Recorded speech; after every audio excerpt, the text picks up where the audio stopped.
What's going on, gang, and welcome back to Scared of Normal. I'm Mike Murfitt, joined by Cheyenne Murfitt and Ricky Aughenbaugh, and on today's episode, we're stoked to get you up to speed with what we're up to right now, why the podcast has been dormant, what we've got in store for this year, and so much more. I'm really excited to formally introduce you guys to Ricky. He's been hanging out here going on a year now, and we've been having a lot of fun doing some really cool stuff with Traction. So I'm going to kick it over to Ricky real quick. Man, if you met somebody out on the street right now, sight unseen, how would you quickly explain who you are and what you do to a complete stranger?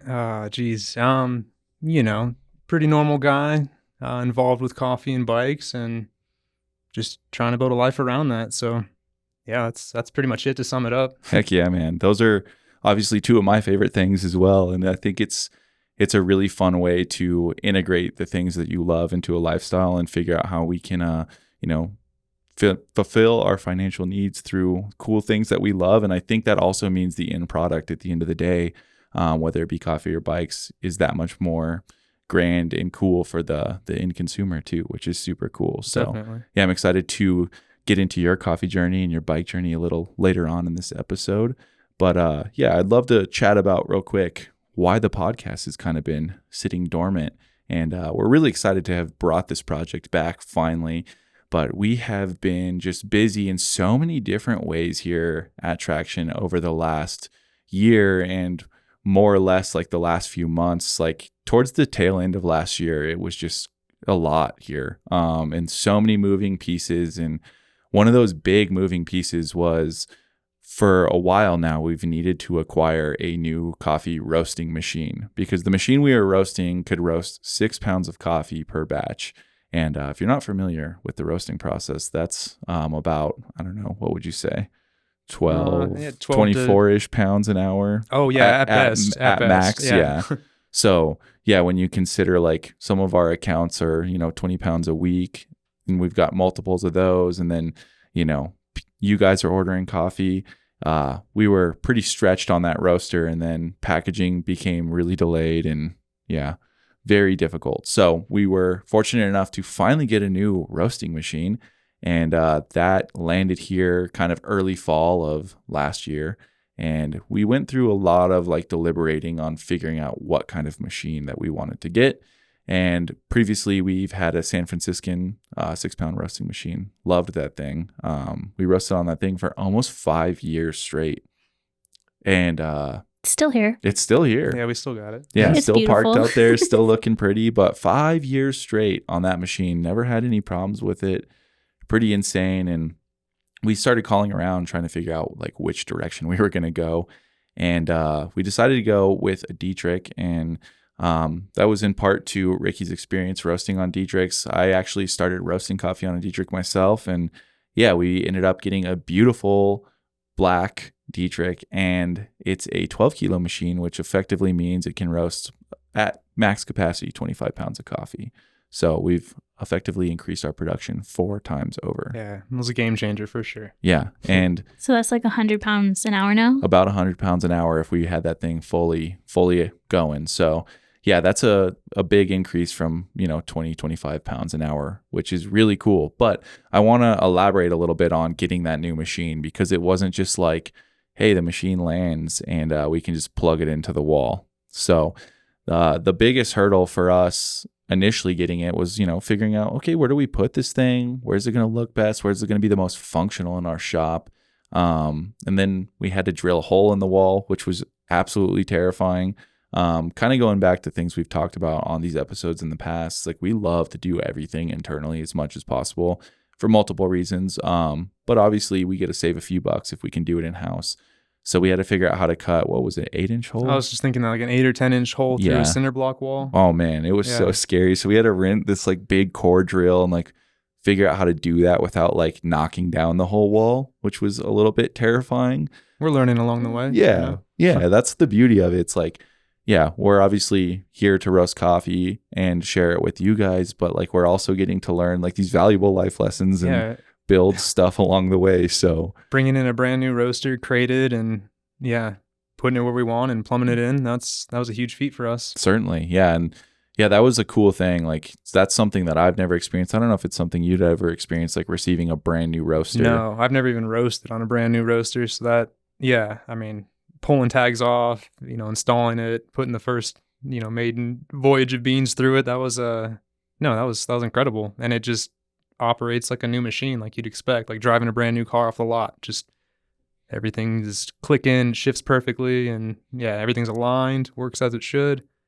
And it still does, we're taking care of it. It's a great machine. Yeah, it looks beautiful out there sitting next to that San Franciscan too. And yeah, we're very fortunate to have both of those machines out there. And something I wanted to touch on with getting this new roaster was like buying it, like that was a tough thing. We sat around for weeks on end, just kind of contemplating, going back and forth, like how are we going to finance this machine? Especially in a time that interest rates were doing nothing but skyrocketing. So we went back and forth nonstop. And meanwhile, we're still working and doing all the things, fulfilling jamming orders. On the San Fran. Those were some hectic thick days of roasting, just because that's what we had to do. Yeah, totally. And yeah, so we kind of came to the conclusion, like, we could finance this thing. There's some really great opportunities out there to finance roasters. But what we came down to was that we wanted to kind of just buy it outright. And we didn't have the full lump sum sitting around, so we had to pay in installments before they would release it. But fortunately, we were able to just put the hammer to the nail and sell some coffee and get people stoked. And we were able to afford that roaster. And we are proud to say we own that thing outright, which is a pretty big feat for a small business to, every piece of equipment we own, we own outright. We're not financing any of it. And that's, we've talked about this in previous episodes as well, as we've been completely bootstrapped from the beginning. We've never borrowed money, and that's something we're really proud of, and we want to try and keep it moving that direction because it allows us to operate freely. We don't have anybody standing over us, either an investor or a bank, telling us like, hey, you need to do this thing, right? And that's allowed us to move in really cool ways. And yeah, we've got an insane roaster parked out there, but once we got it installed or got it here, we had to install it. And yeah, talk about cutting the hole in the wall, plumbing gas to it.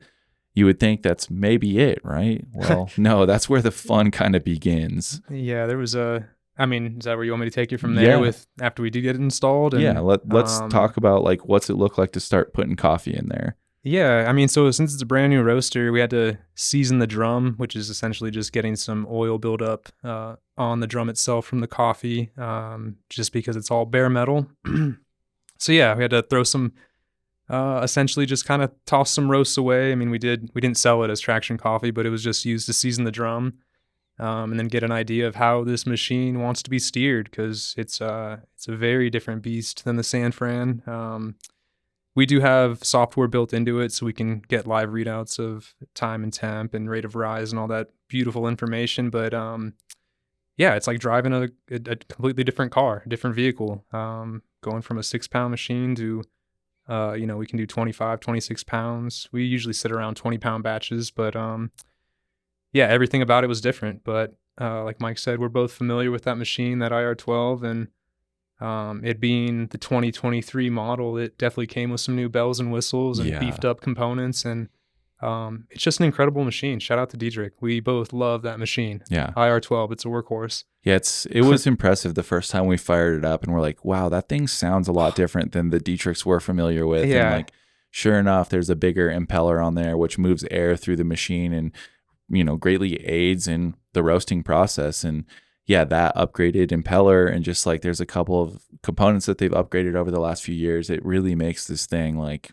a supercar, really. Yeah, it's awesome. And again, just brand new and ready to drive, and but definitely needs figured out. It's kind of that's the fun part of it, is dialing in the roasts and figuring out how this machine wants to be controlled and kind of harmonizing with it. That's always been my take on roasting.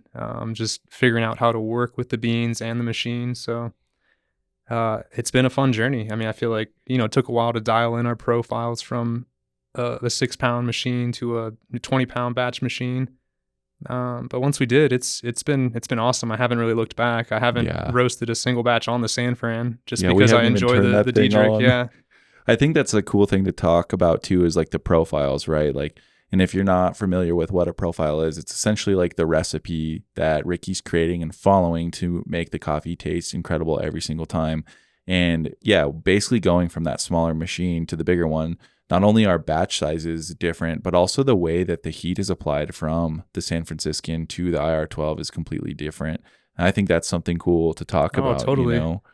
Yeah, it's something I forget about with coffee. It's it is a craft on how you turn it from, the green seed that it is into the finished product that we get to enjoy. Yeah, it's not like just taking a finished product and throwing it in the microwave, hitting start, it's done. You really have to figure out an approach with the profile, like Mike said, which is every parameter we can record and control.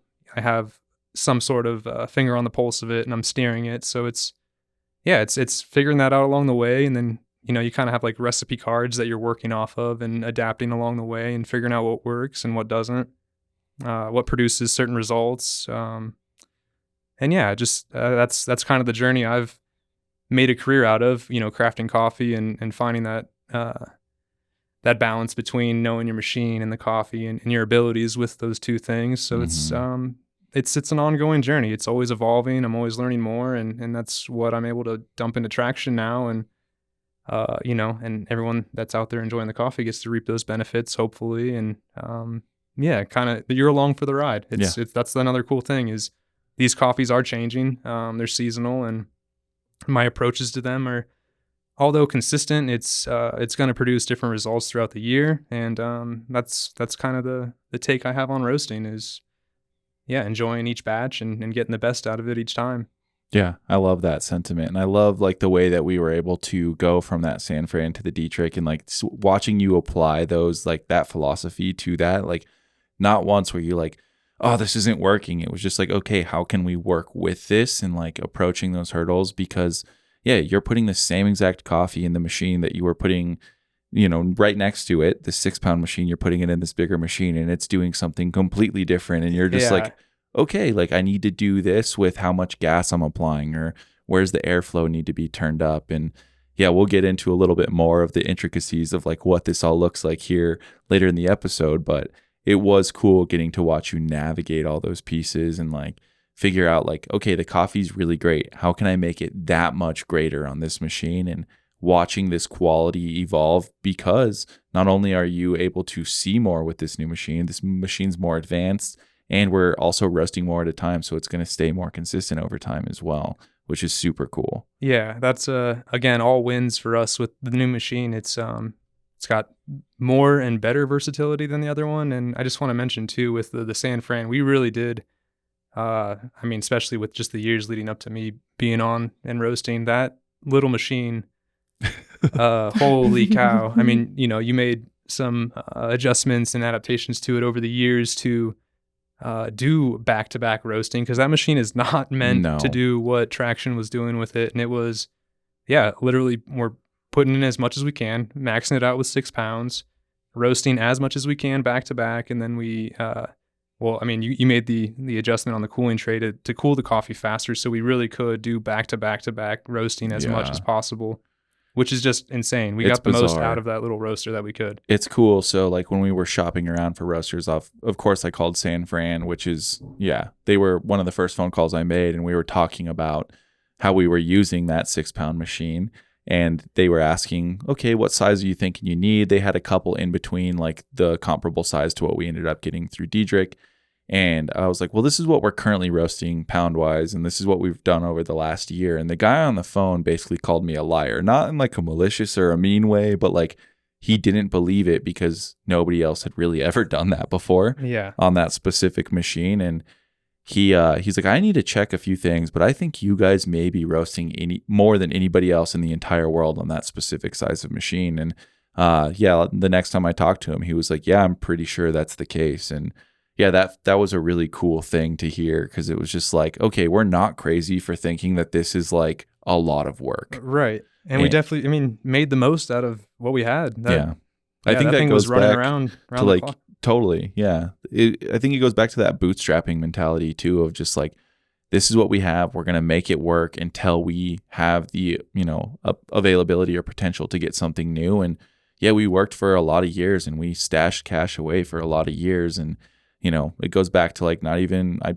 still really haven't paid myself through this business to be able to afford to get things like a new roaster in cash. And like that was a really cool moment for us, like to be able to say, all right, we can do that as a bootstrapped business and we deserve it because we have obviously put in the work on this machine that was not made to do what we're doing. And yeah, I got to say, like, hats off to San Fran as well for making a machine that never left us high and dry. Like, that is pretty impressive to me. So yeah, definitely grateful again, for all that thing was doing. Yeah, for that. So yeah, that's, you know, a little bit of what we've been up to over the last few months and really just kind of getting all of that sorted out. Another thing that I want to talk about is how this building has evolved over the last like really year, but more importantly, the last 6 months. I actually just got a reminder on Facebook like a year ago. We like had pulled out everything in this building, mopped the floors, cleaned it all up, and it was just an empty shell. Just kind of a restart and a refresh. And over the last year, and like I said, particularly the last 6 months, like this place has turned into a very well-oiled machine, mostly thanks to Ricky here. Oh, thanks, man. Yeah, very organized, man. And it's cool to have a place that's not only functional for running a business, but also a place that people can come and hang out. So if you haven't seen on any of our Instagram stories or anything over the last few months, we have like a really fun little lounge space here in the Roastery that we always want to welcome people into. You can come hang out anytime. Just let us know if you want to come check it out. And we also are able to hang out here with our friends every Saturday night and watch Supercross, which has become a really fun tradition. And we have a dartboard, and it just becomes a really fun place to host events. So we'll do like skate park jams. We end up back here at the Roastery, and we've got a big 2-foot disco ball hanging from the ceiling, a couple big TVs mounted to the wall. And yeah, Cheyenne describes it as what? Your man cave? Yeah. The place to be. Yeah, a business disguised as your yeah, as my your man cave disguised as a business. I yeah. mean, there's still plenty of coffee leaving here though, so that's valid. Yeah, but it does make me laugh. I'm like, by day it's business, by night it's kind of man cave. And yeah, one side of the building we have like a bike rack, so like homies can come in and like fix their bikes up, have a cup of coffee. We're over here cranking out orders. Like that's it's become a very special space. So the space is really transformed over the last few months. And another one of those things that's like, yeah, the podcast has unfortunately taken a backseat to that. And as well as like, we haven't been as present on social media, which kind of bums me out, but we're really aiming and focusing to get back to that in a big way over the next couple of months. So keep an eye out for more of that stuff. And in the world of the podcast, you can expect to see podcasts every other Tuesday from here on out. We've got a bunch of them in the queue coming at you with some really incredible guests that I'm excited to share with you guys. So yeah, keep an eye out for that.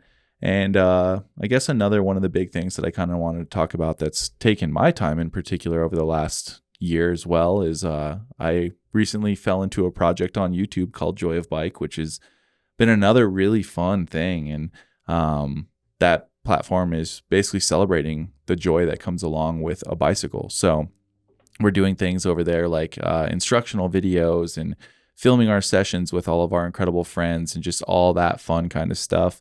So if you're a cyclist, you want to check out some fun bike stuff, or you want to learn something new, cruise over there and check that out. We love to integrate traction in there any chance we get. So that's been a lot of fun as well. And just figuring out how this ecosystem operates with, you know, Joy of Bike, Traction Coffee, Scared of Normal, and how we can make all of these things play together in a really fun way. And yeah, I think we're starting to hit a stride with figuring out how all those things interact with one another. And it's been really fun to have the opportunity and be surrounded by so many incredible people to help make all of these things a reality. So that's definitely what it is too, an ecosystem. Yeah. Like, yeah, it's everything's feeding each other and integrated into the other. And I mean, hoping everything can evolve and grow together. So. Certainly. Yeah. It's something that like personally, like I don't think I could have ever planned to operate the way that it is, like the way they're all feeding one another. But it's been really cool to see like, okay, this helps this and this does this. And like these things are very synonymous. And again, it kind of goes back to like what we started talking about at the beginning of this with bikes and coffee. And there's so many parallels and it's so synonymous. And yeah, being able to build a life around all of these things that we enjoy is really cool. And being able to share these things with you guys listening is very special. Like the whole Traction family being able to just experience this with us as we do is, again, it's mind blowing. Like I couldn't have pictured any of this. Traction will turn 6 in October this year, which is crazy.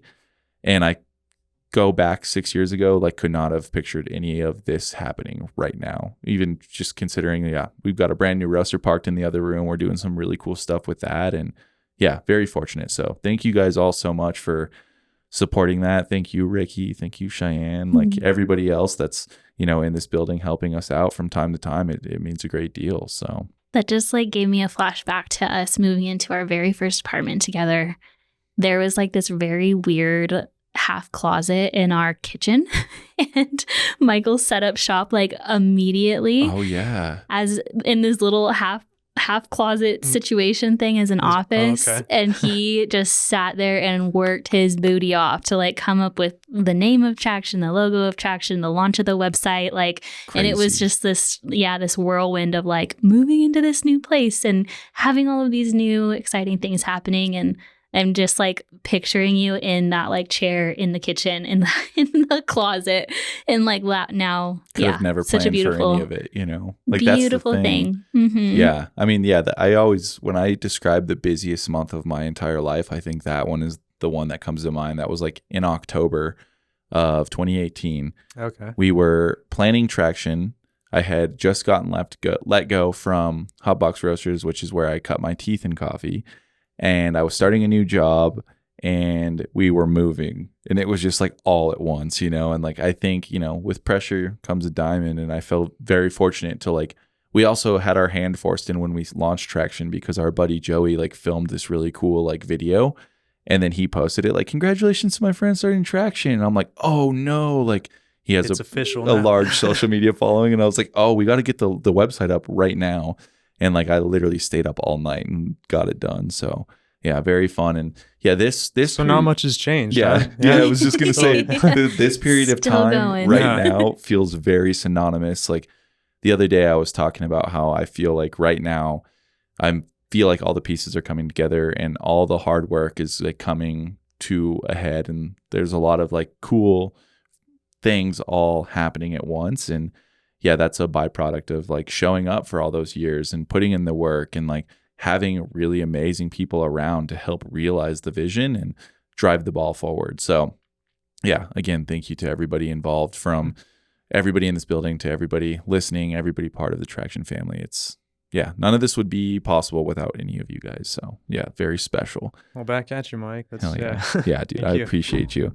Yeah, I'm really excited to like dig into your history with coffee and like what you've done here, because it's been phenomenal. And Can't believe it's been a year already. Like I know. under this roof, plugging away with you. time certainly flies, dude. And like, yeah, not to say we haven't had incredible coffee, but just every time like we get a new coffee and watching you profile it and like it comes out of the roaster, like I take it home and I'm like, okay, like progress is cool. And that was one of the cool things going back to that, beginning thing that Cheyenne just brought up, like coming up with the brand is, hey, we want this brand to be rooted in progression and like rooted in a place of like, hey, like good enough does not exist. And we're always trying to push forward. And the sentiment lately in my head that's been replaying is like, how you do anything is how you do everything. And yeah, I feel like when you look around this building, even like that really rings true. It's like we're trying to keep it as clean as possible. Like you could eat off the floor like after every day of work. Like it's getting swept, it's getting cleaned. Like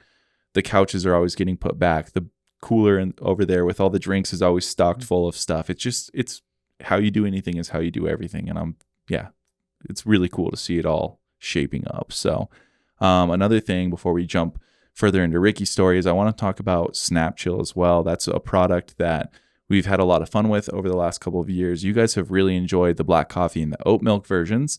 We're working right now on kind of reformulating those drinks, and we should have samples here in the next few days to a week or so. And we believe we have come up with the best version of what those are going to be.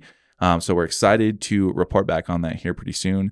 But if everything goes to plan, which we're hoping it will, we should be relaunching black coffee, oat milk, and then 2 more flavors that are something we've talked about here for a little while, and I think they're going to blow some people's minds. So Yeah, very exciting. Yes, I'm excited for those samples. Like my mouth's watering right now thinking about the potential of how good they could be. So yeah, keep you guys' eyes peeled for that. And last but not least on this front, I wanted to talk about a few things that we're kind of in the early stages of planning for this summer and fall event-wise. In the past, we've done like weekly jams out at Valmont Bike Park. We want to kick those back off, and those will be on a monthly basis. Because weekly's pretty hectic. So keep an eye out for that. We're still in the early stages of planning that. We also want to do monthly group mountain bike rides, which will be really cool. We're going to do skate park jams around the state of Colorado like we've done in past years. We want to do monthly gravel bike rides and then monthly cruiser rides around the city of Longmont, which is where we are based. So keep an eye for those things. We love the in-person events. It's always a treat getting to interact with all of the Traction family in one place. So yeah, keep your eyes peeled for that kind of stuff. We're really looking forward to it. But now for the really fun stuff. Who is Ricky? So I want to throw it all the way back to the beginning for you. Where'd you grow up, man? Man, we're going back. Going way back. I grew up in Ohio. Worcester, Ohio. A little northeastern town with some rolling hills and trees and, you know, what Ohio has to offer. Yeah. Little different than Colorado. Yeah, very different. But yeah, 13 years ago, I mean, I don't know what more you want me to expand on there. Yeah. That's where I grew up. Hell yeah. That's where I first picked up a bike. So, you know, that started there. What age did that start at? Do you remember? I think it was 12. Okay. Yeah, 12. I think I had my first somewhat legitimate bicycle, you know, something that could at least hop a curb without blowing up. And so that's when it started for me. 12 years old. Worcester got a little Woodward prefab skate park, kind of like the Johnstown one around us. Which is the skate park I actually grew up riding, it's kind of a funny arc. Like after we got to know each other a little better, like realizing like, oh man, we grew up riding basically the same exact skate park in two totally different places. Yeah. And just what a funny layout too. But yeah, so we have that commonality starting out on those little prefab ramps. Super rad. Which is funny to see just like this from an outsider perspective, the different styles that you guys have like evolved into, just like at the skate park, watching the tricks that you are so incredible at and then the ones that you are. Yeah, it is kind of funny to think that you started in the same that is a good situation. Point. Yeah. I mean, I also grew up racing, so that's kind of like shaped my style, but yeah, it is funny to think about that. Like I've never really considered we grew up riding the same ramps, but we ride completely differently. I mean, you graduated to like Sandstone and Boulder in the interim, and I just kept, you know, playing along these little 3 and 4 foot quarters. And also like, you guys didn't have a ton of skate parks like we were fortunate enough to have out here. And I guess that kind of brings us to like you coming to Colorado. What was the driving force behind Colorado? Like why Colorado? Well, I wasn't dead set on Colorado in particular. I was born in California, left when I was like 4 or 5. And until recently, I'd never been back that far west. But the year before I moved out to Colorado, I did a trip to Wyoming to go visit some friends. And, you know, Jackson Hole, you know, right at the base of the Grand Tetons. So it was just like, holy cow, this is out here? Like, you know, what am I? I'm 21. I got to go explore. That's sick. So, yeah, I mean, that was the summer of, I think, 2020. And then I really just had my sights set on getting west, figuring that out, and consolidating my life in Ohio, kind of tying up loose ends and just going back west. Originally, I wanted to go to California. But yeah, one thing led to another and ended up setting the sights on the Front Range of Colorado, sight unseen. So where'd you land here first? Did you come out on a trip first, or did you just pick up and move? So it was like, I mean, I only had the little GTI back then with Dylan. I had Dylan, so it was I packed that car full of everything that I wanted to keep, and moved out here with the girl I was with at the time. So she did the same thing. Her car was packed, and we were looking at Boulder, made it to Boulder, and then it was just like, okay, this is much different than Ohio in the sense of just pricing, you know, living, the cost of living. So that, led us to go a little further from Boulder and just landed on like Thornton, North Glen, those neighborhoods for, I don't know, like 5 or 6 years before finally getting to Boulder. That's sick. Heck yeah. I love the fact that you just mentioned Dylan too, because I don't know how we brushed over that Oh yeah. in the last that's year usually what I encapsulation. Yeah. But that's the introduction we should have started with. Totally. Yeah, I've got an awesome dog named Dylan. Yeah, and he's we're fortunate enough to have him hang out here at the shop every day, and he's just he's the most stoked pup. You walk in and he runs up and greets you, and then he goes back over to his chair and takes a little snooze, man. He's the dude. He's always at the skate park with us. And yeah, so if you ever come visit us here at the shop, you'll get to meet Dylan. Definitely. And don't sit in his chair. Yeah, don't sit in his chair. That's the one wrong move. He won't get mad at you, but he'll stare at you. Yeah, He'll mean mug you from across the room. But yeah, if there's he's usually at the jams too. And then he's been in some Joya bike videos and he's way more popular than I am. Everyone knows who Dylan is. Yeah, he's a friendly dude. So yeah, I'm stoked and also bummed that it took us this long to mention him. That's kind of wild, but anyways, back to the rewind. Hit the road, headed west, and made it out here with Dylan. And that's kind of where the coffee journey starts for me. So what did that look like? Like where'd you land first? It was crazy. So it was difficult because, I don't know, I think that's the cool thing about being young and not overthinking things. You just go for it, and all the factors that are eating you up beforehand, you can just kind of figure out along the way. Mm-hmm. Like knowing where we're going to sleep or work, or who do we, our network of people or friends or family, all of that was just non-existent. So just a full send, went for it. But funny enough, the first week of trying to find a place to live, I can remember I kept going back to this hotel off of 119, like past Sandstone Skate Park. Okay. So for the first week of living out here, I'd pass that skate park every day. Wow. While trying to find like a reasonable apartment to live in. And that's great. So Sandstone that he's referencing is like literally right down the street from where we roast, and that's where I kind of cut my teeth in. Bigger skate parks and things like that. And we ride there like several times a week. Yeah, it's still one of our favorites. But it was cool to just pass it and be like, whoa, because I knew nothing about the scene out here. So it was just, you see stuff like that in passing and you're like, okay, there's some serious skate parks just, that's peppered great. Yeah, around just the state. Here. Yeah, just here. So yeah, that was just that was kind of a rough start, just figuring things out along the way. But again, it wasn't, just did what we had to do, and eventually landed closer to Denver. And I guess that'd be a good segue into me falling into my coffee career that I did. Let's start there. Sure. So before that, had no experience with coffee other than knowing that I enjoyed it. I knew very little about it.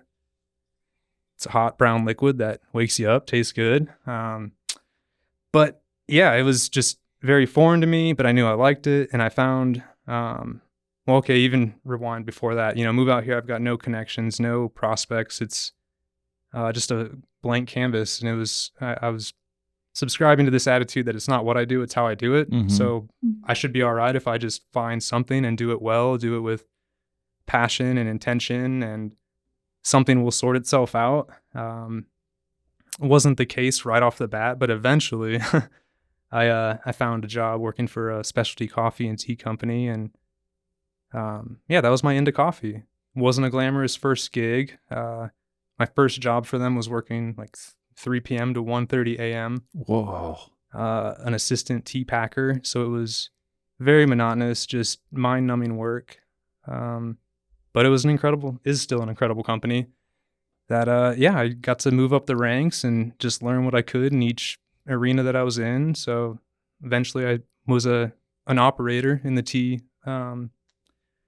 production facility, and then danced around a few more roles, and then finally I applied for something I was way underqualified for. It was like quality assurance manager, and I just wanted to keep climbing, keep learning at this company. So I threw my hat in the ring, and then their interviews were always so daunting. It was like going to this bougie room, giant table, all the executives there. Ooh, I'm sure, especially for like a quality role, like that was it was just like, wow, okay, got the big wig sitting here. So you're across the table with like 6 or 7 people in a panel interview, and I was just honest and passionate, and let them know where my interest was. And I did not get that job, to say the least, but when I left the room, I guess there was enough stir up of conversation that they're like, wow, there's something with that guy. Like, let's find a role for him.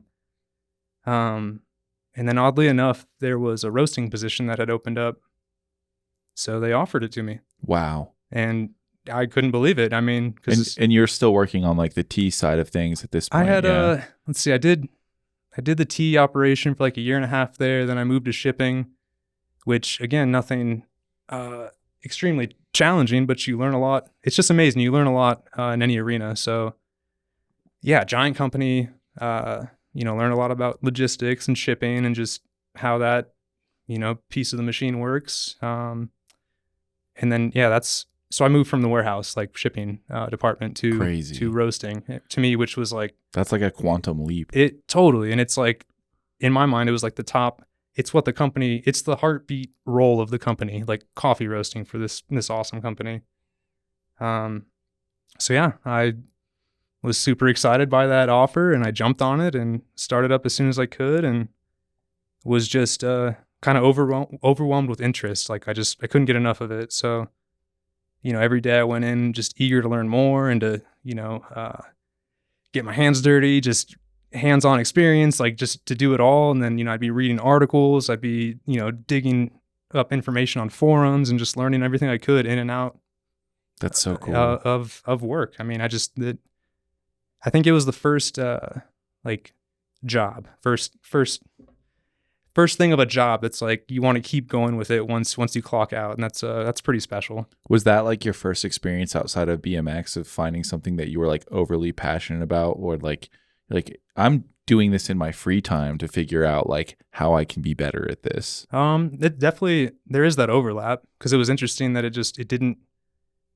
I think that's when something really has its hooks in, or like you're passionate about it. It's kind of always prevalent to you. Yeah.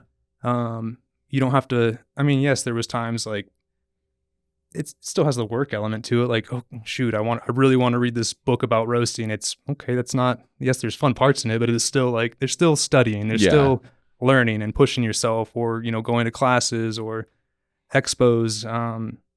But it's interesting to think of it that way. It was one of the first things in a long time that came around, and it was like, this is awesome. This is fun. There's so many different avenues to it. It branches off in so many different directions, and there's so many different fields of coffee, in my opinion, that you can become passionate about. So whether it's, logistics, or the mechanics of the machines, or the craft of roasting, or the ethics in sourcing, or packaging, or selling it to cool cafes or partnerships. So it's that was really cool to just know that there's this just all this potential, like a multifaceted thing. Do you remember like the first piece that like resonated with you that made you like, oh, I want to dive further into this? Or was it just like this all-encompassing feeling of so much at once? It just felt really cool. Like, the machine I got to roast on was a behemoth, 120 kilo That's machine. So crazy. So just how many pounds is that? 240 pounds is what we'd put in, but I'd be roasting, maybe 8,000 pounds a day. Jeez. So it felt really cool. Like, I've done a lot of production roles in my life. That's what I was doing in Ohio before leaving. I worked in the dairy industry. So again, just heavy production, packaging. So that part was really cool, especially going from shipping, where you're just checking orders, pulling orders, slapping labels, putting pallets together and getting them out, which is still essential. And, there had its ups and downs, and learned a lot in that department. But yeah, it was just, coffee was really cool. It was almost like there's as much there to take a bite out of and learn as you want. And that, I guess that's the case with most things, any hobbies. But again, that was just, nothing had come along in a long time and done that to me. That's so cool. I was thrilled. And yeah, it was cool. And also had people in the back of my head telling me like, you can build a career out of this. Like, yeah, you're the roaster at this company, but like, it's a cool role, or you can run with the ball. So that's I feel like at that age too, it's tough to like rationalize. You're like, I'm doing something that I enjoy. Like, you're telling me I can do this for the rest of my life and actually make money doing this. yeah. Like, no. Yeah, I mean, and again, this is years back before maybe more familiar with the idea we throw around now of, being scared of normal and kind Yeah. of bucking convention. Well, this is kind of like in the era that, like, I mean, social media existed, but it didn't exist in the way it exists now, where you No. could see like, these big time coffee professionals like actually making money, and like, especially when you're like just dipping your toe into this industry that's like fully brand new to you, and like, nothing about how global it is, or like how traded it is, and like how much money there is to be made, and how much of an impact you can make through it. Like, yeah, that's kind of an interesting place, like, to think about putting yourself in that position. Like, if I put myself in that position right now in life, like, would be very different than then, because like at least I know now, Yeah. But that's got to be a cool feeling, and I'm sure that was why it was so like all encompassing. Just like you just walked into adult Disneyland for the first time. Oh, I knew there was so much to explore with it, and I'm grateful for the companies I've worked for, because I do believe that a company will pour into its employees' interests, and not only to benefit that employee, but hopefully to have it come back full circle to the company. But I've gotten to go to some cool origins, thanks to those companies, and I think that really kind of blew the roof off. The first origin trip I went to coffee farms in Nicaragua was just amazing. That's the other piece of it that is so grand and so beyond what we know it to be. Coffee is it's cool. It's got cool culture here in the States, and it's a great product, and there's fun events around it, and just there's lifestyle around coffee. But so many people forget that coffee is lifestyle for so many people. And that was a very impactful piece for me to get to touch in with humans, with the earth, to get to see it plants. from like that firsthand perspective of like, these people, like, this is all they do. Like, they are the ones who are like, yeah, we get to consume it, but like, these people are living, breathing, dying by coffee, and I think that's like you said, it's something that people either aren't privy to being aware of, or just, most people don't understand where this beautiful product is coming from, and like that it's touched by so many humans before you get to enjoy it. Totally. What was like the most impactful piece of getting to go to Origin for you? Like the most eye-opening thing, I guess. I've got so many, but firstly, it's definitely that there are so many people working so much harder than probably any of us here in the States will ever do on a daily basis, working to get you that coffee for, I don't know, $1 a day, if that. Pennies. So that's mind-blowing, because here it's just, it's everywhere. Coffee, it's casual. We don't think much of it. It's so built into our culture, and we're so detached from like the supply chain of where I guess that's what I'm getting at. We're detached from its impact and what it actually means for those that are, again, their life is coffee. Yes, we love coffee here, but maybe you miss a day in the week, you don't get your normal cup, and day's a little thrown off. But again, coffee growing regions, say climate change throws their whole yield or their harvest. Certainly. Okay, that's their year. Like they don't make money. So it's very different than just how we treat coffee here in America. So it's taught me a lot about global ethics and just biodiversity, climate change, and just coffee is second only to oil in international commodity exchange. So that's pretty mind blowing. That's huge. Yeah, that's like it's most people don't realize. Yeah.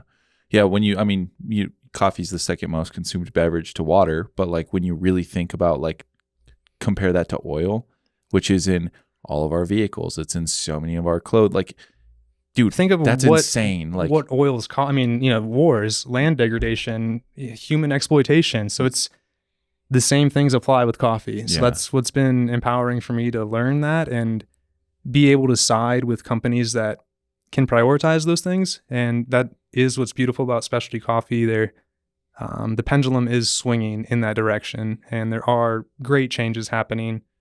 But it takes people investing their time and energy and wanting to care about the product and the people growing it. and the land, because at this rate, like, coffee is not going to be around for many more decades. Yeah. So yeah, that was super impactful, just to know that at Origin, people are working incredibly hard, working their lives away. To to pick this cherry, this hand-picked cherry with 2 seeds in there, 2 coffee beans, and it's just mind-blowing.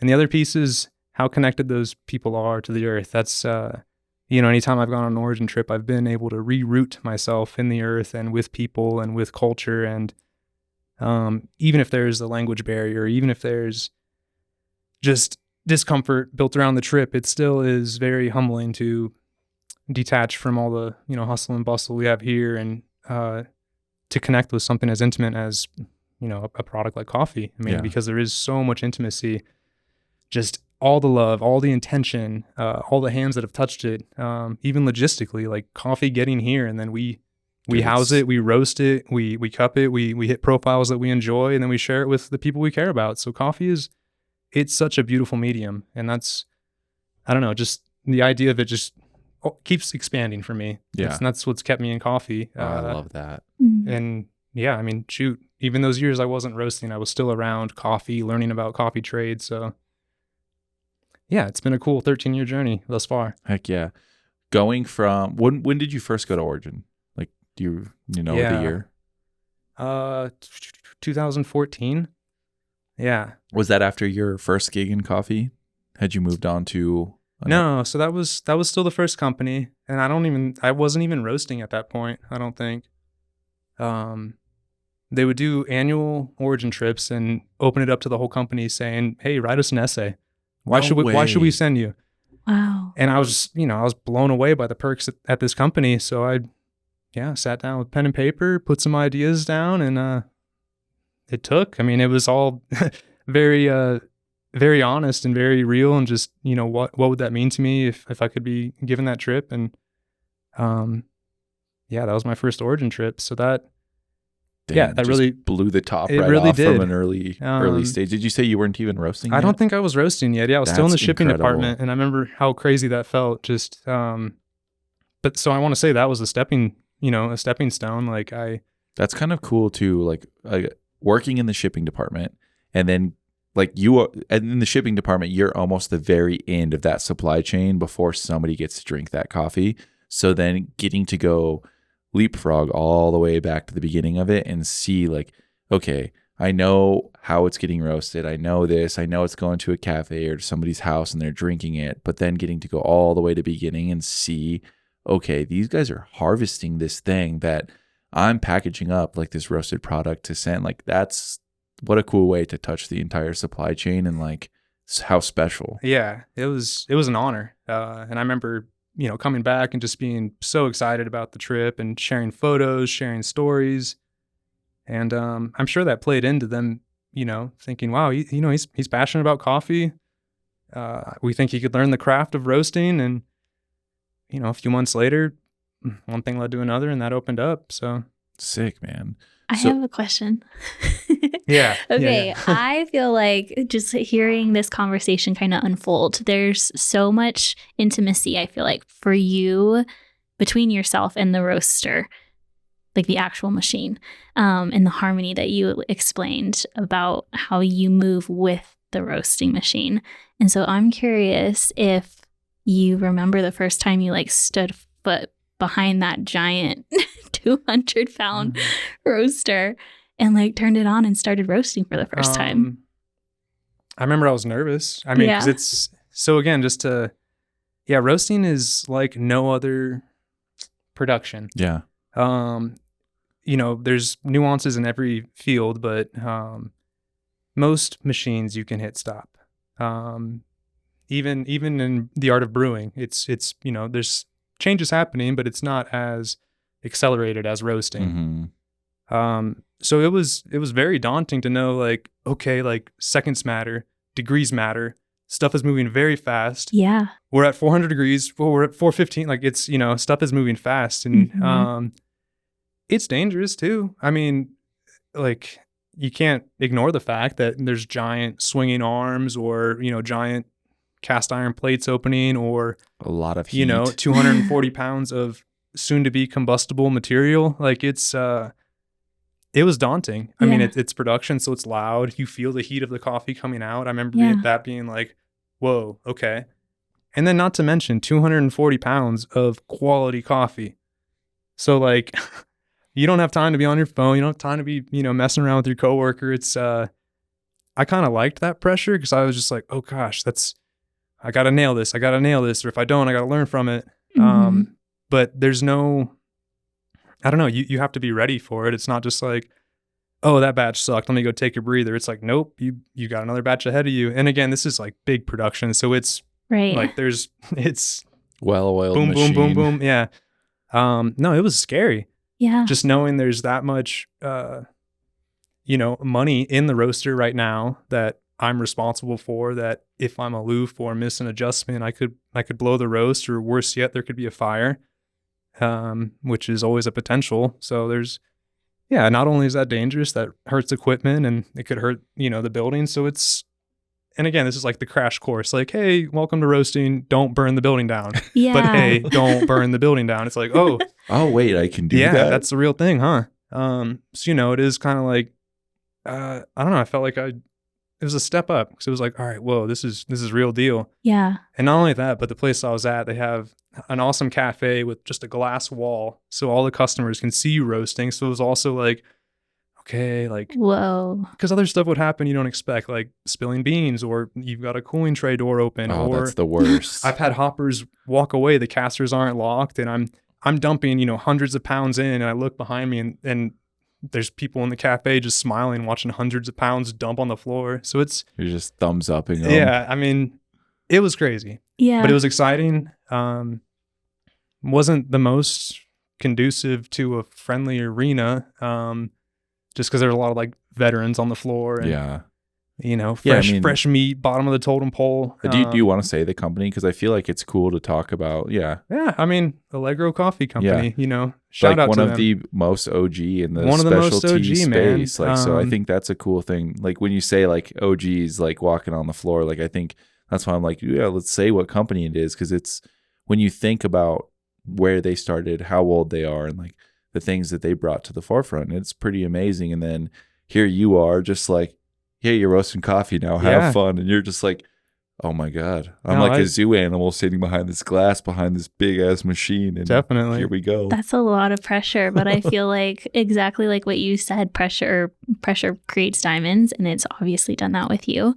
And Oh, thanks, Cheyenne. It Of was course. not, I mean, it was had to leave, you Yeah. know? It was cool. Got some other gigs through that.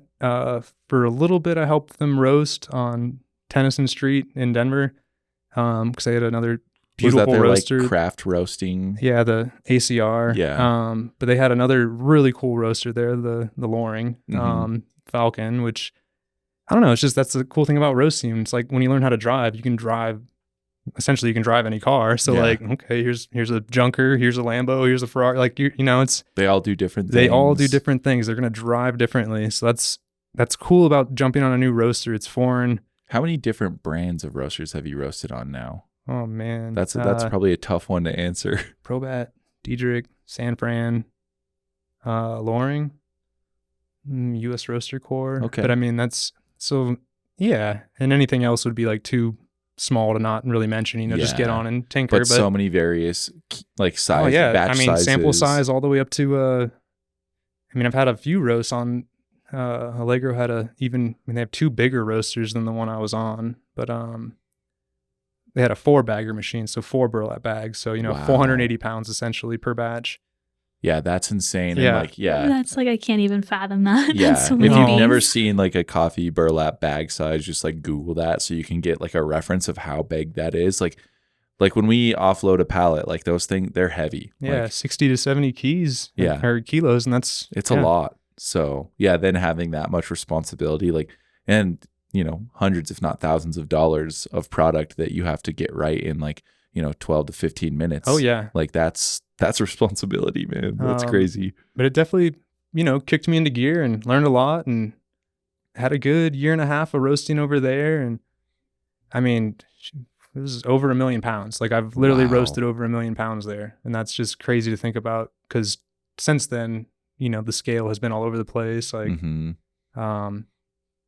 yeah. So where Yeah. does the career take you after Oh, that? okay. Like, where do you start digging in yeah, to further the Ricky that we have today? yeah, refinement. So stepped away from that role for a little bit. Had a summer of Ricky, just trying to figure things out, kind of, you know, let some things dissolve and, you know, get rid of, and then And try you're still riding BMX at this time, right? still riding BMX. Is this roughly around the first time we met? Man, So I think that's something funny we haven't mentioned in this podcast too, is Ricky and I met, this is probably 13 years it's ago. 13 years. Yeah, I know we're Long bouncing time over. ago. Yeah.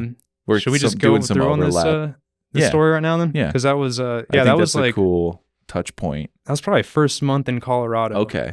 So before Allegro. Oh yeah. Yeah. That's right. It would have been before Allegro because I still had, you know, enough free time to drive from like Thornton to check out Boulder Skate Park, Yeah. which I'd only heard about. So you knew pre-roaster Ricky. I know, and he knew pre-coffee Mike, which I is didn't- even yeah. neither of us knew coffee yet, which is really crazy. It's so surreal every time we touch back on this. Yeah. Like every time it's more surreal because, you know, our friendship has grown and Yeah. we're like just involved in each other's lives more and more. It's so bizarre.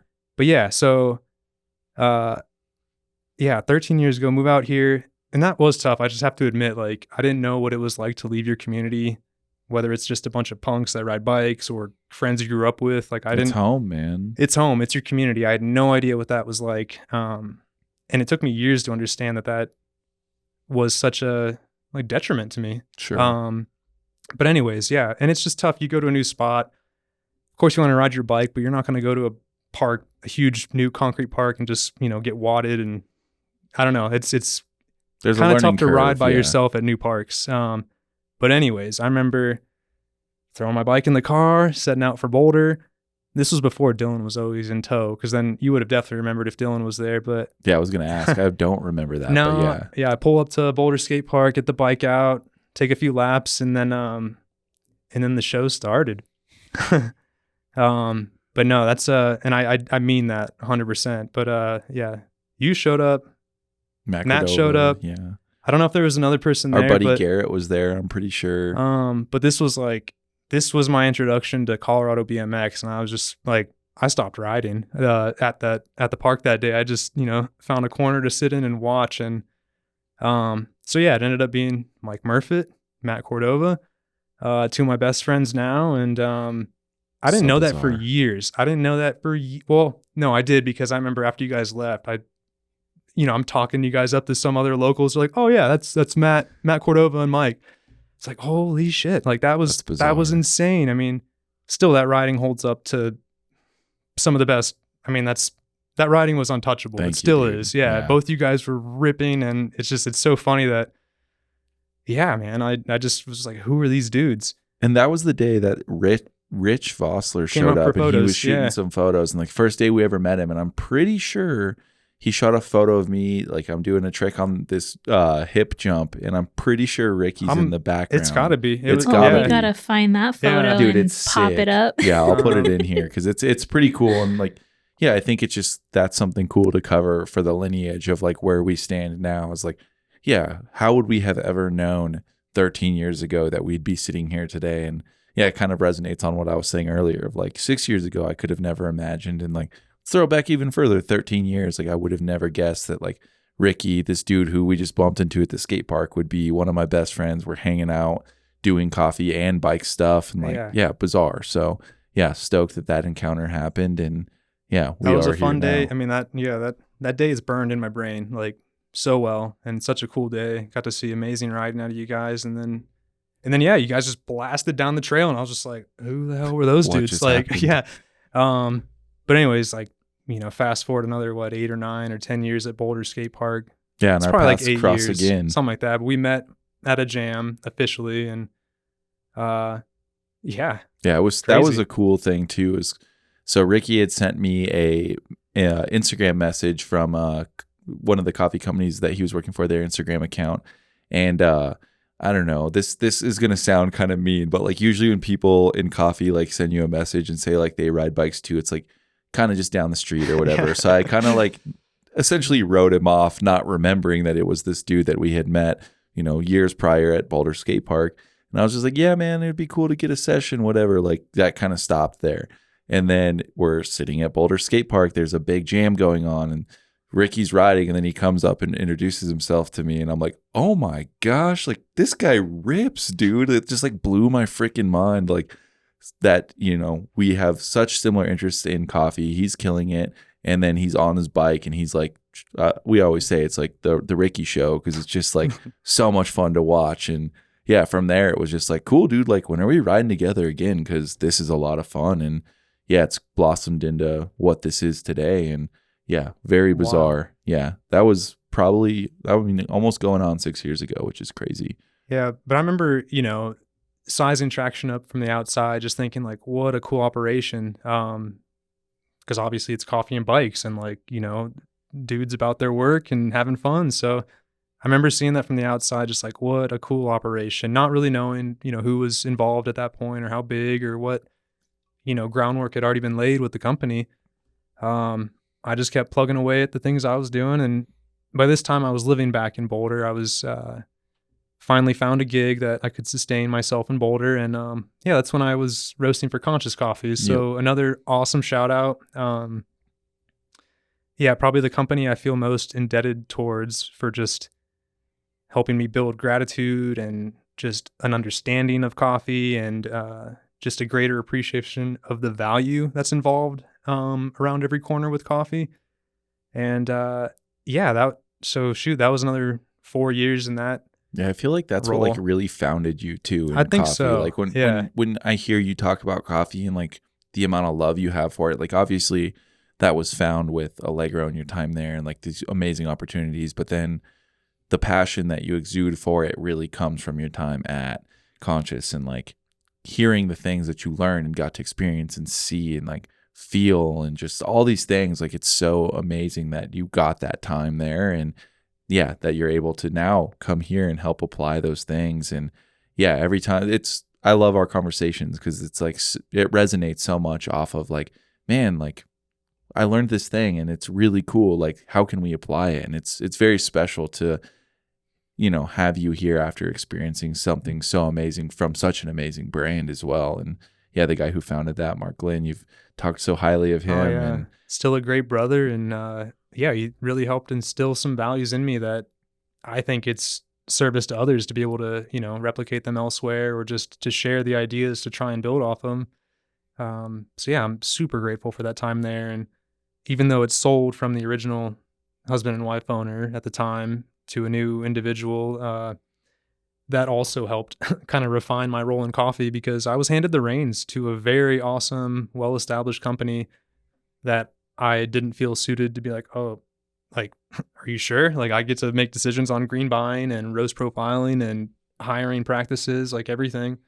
So yeah, just so much gratitude for that time spent there. And they were another coffee company that felt it necessary to send me around, and some of my best travels because of that company. And I've only been out of the country for coffee, I should mention. Like that's cool. Yeah, so I feel very grateful that those companies have felt it worthwhile to send me to some various countries to dig in with the producers and tour the fields and learn what I could, and also share the story that's happening here. So it's so grateful for that time at Conscious. All the building pieces, the fundamentals, man, it's cool to hear, get to hear it again right now, because we've talked about this stuff so many times. And I'm curious, like if there's a piece, like your greatest takeaway from your time there, like if you had Conscious? to pick one, yeah, like I know there's dozens upon dozens, but like what resonates with you the most, like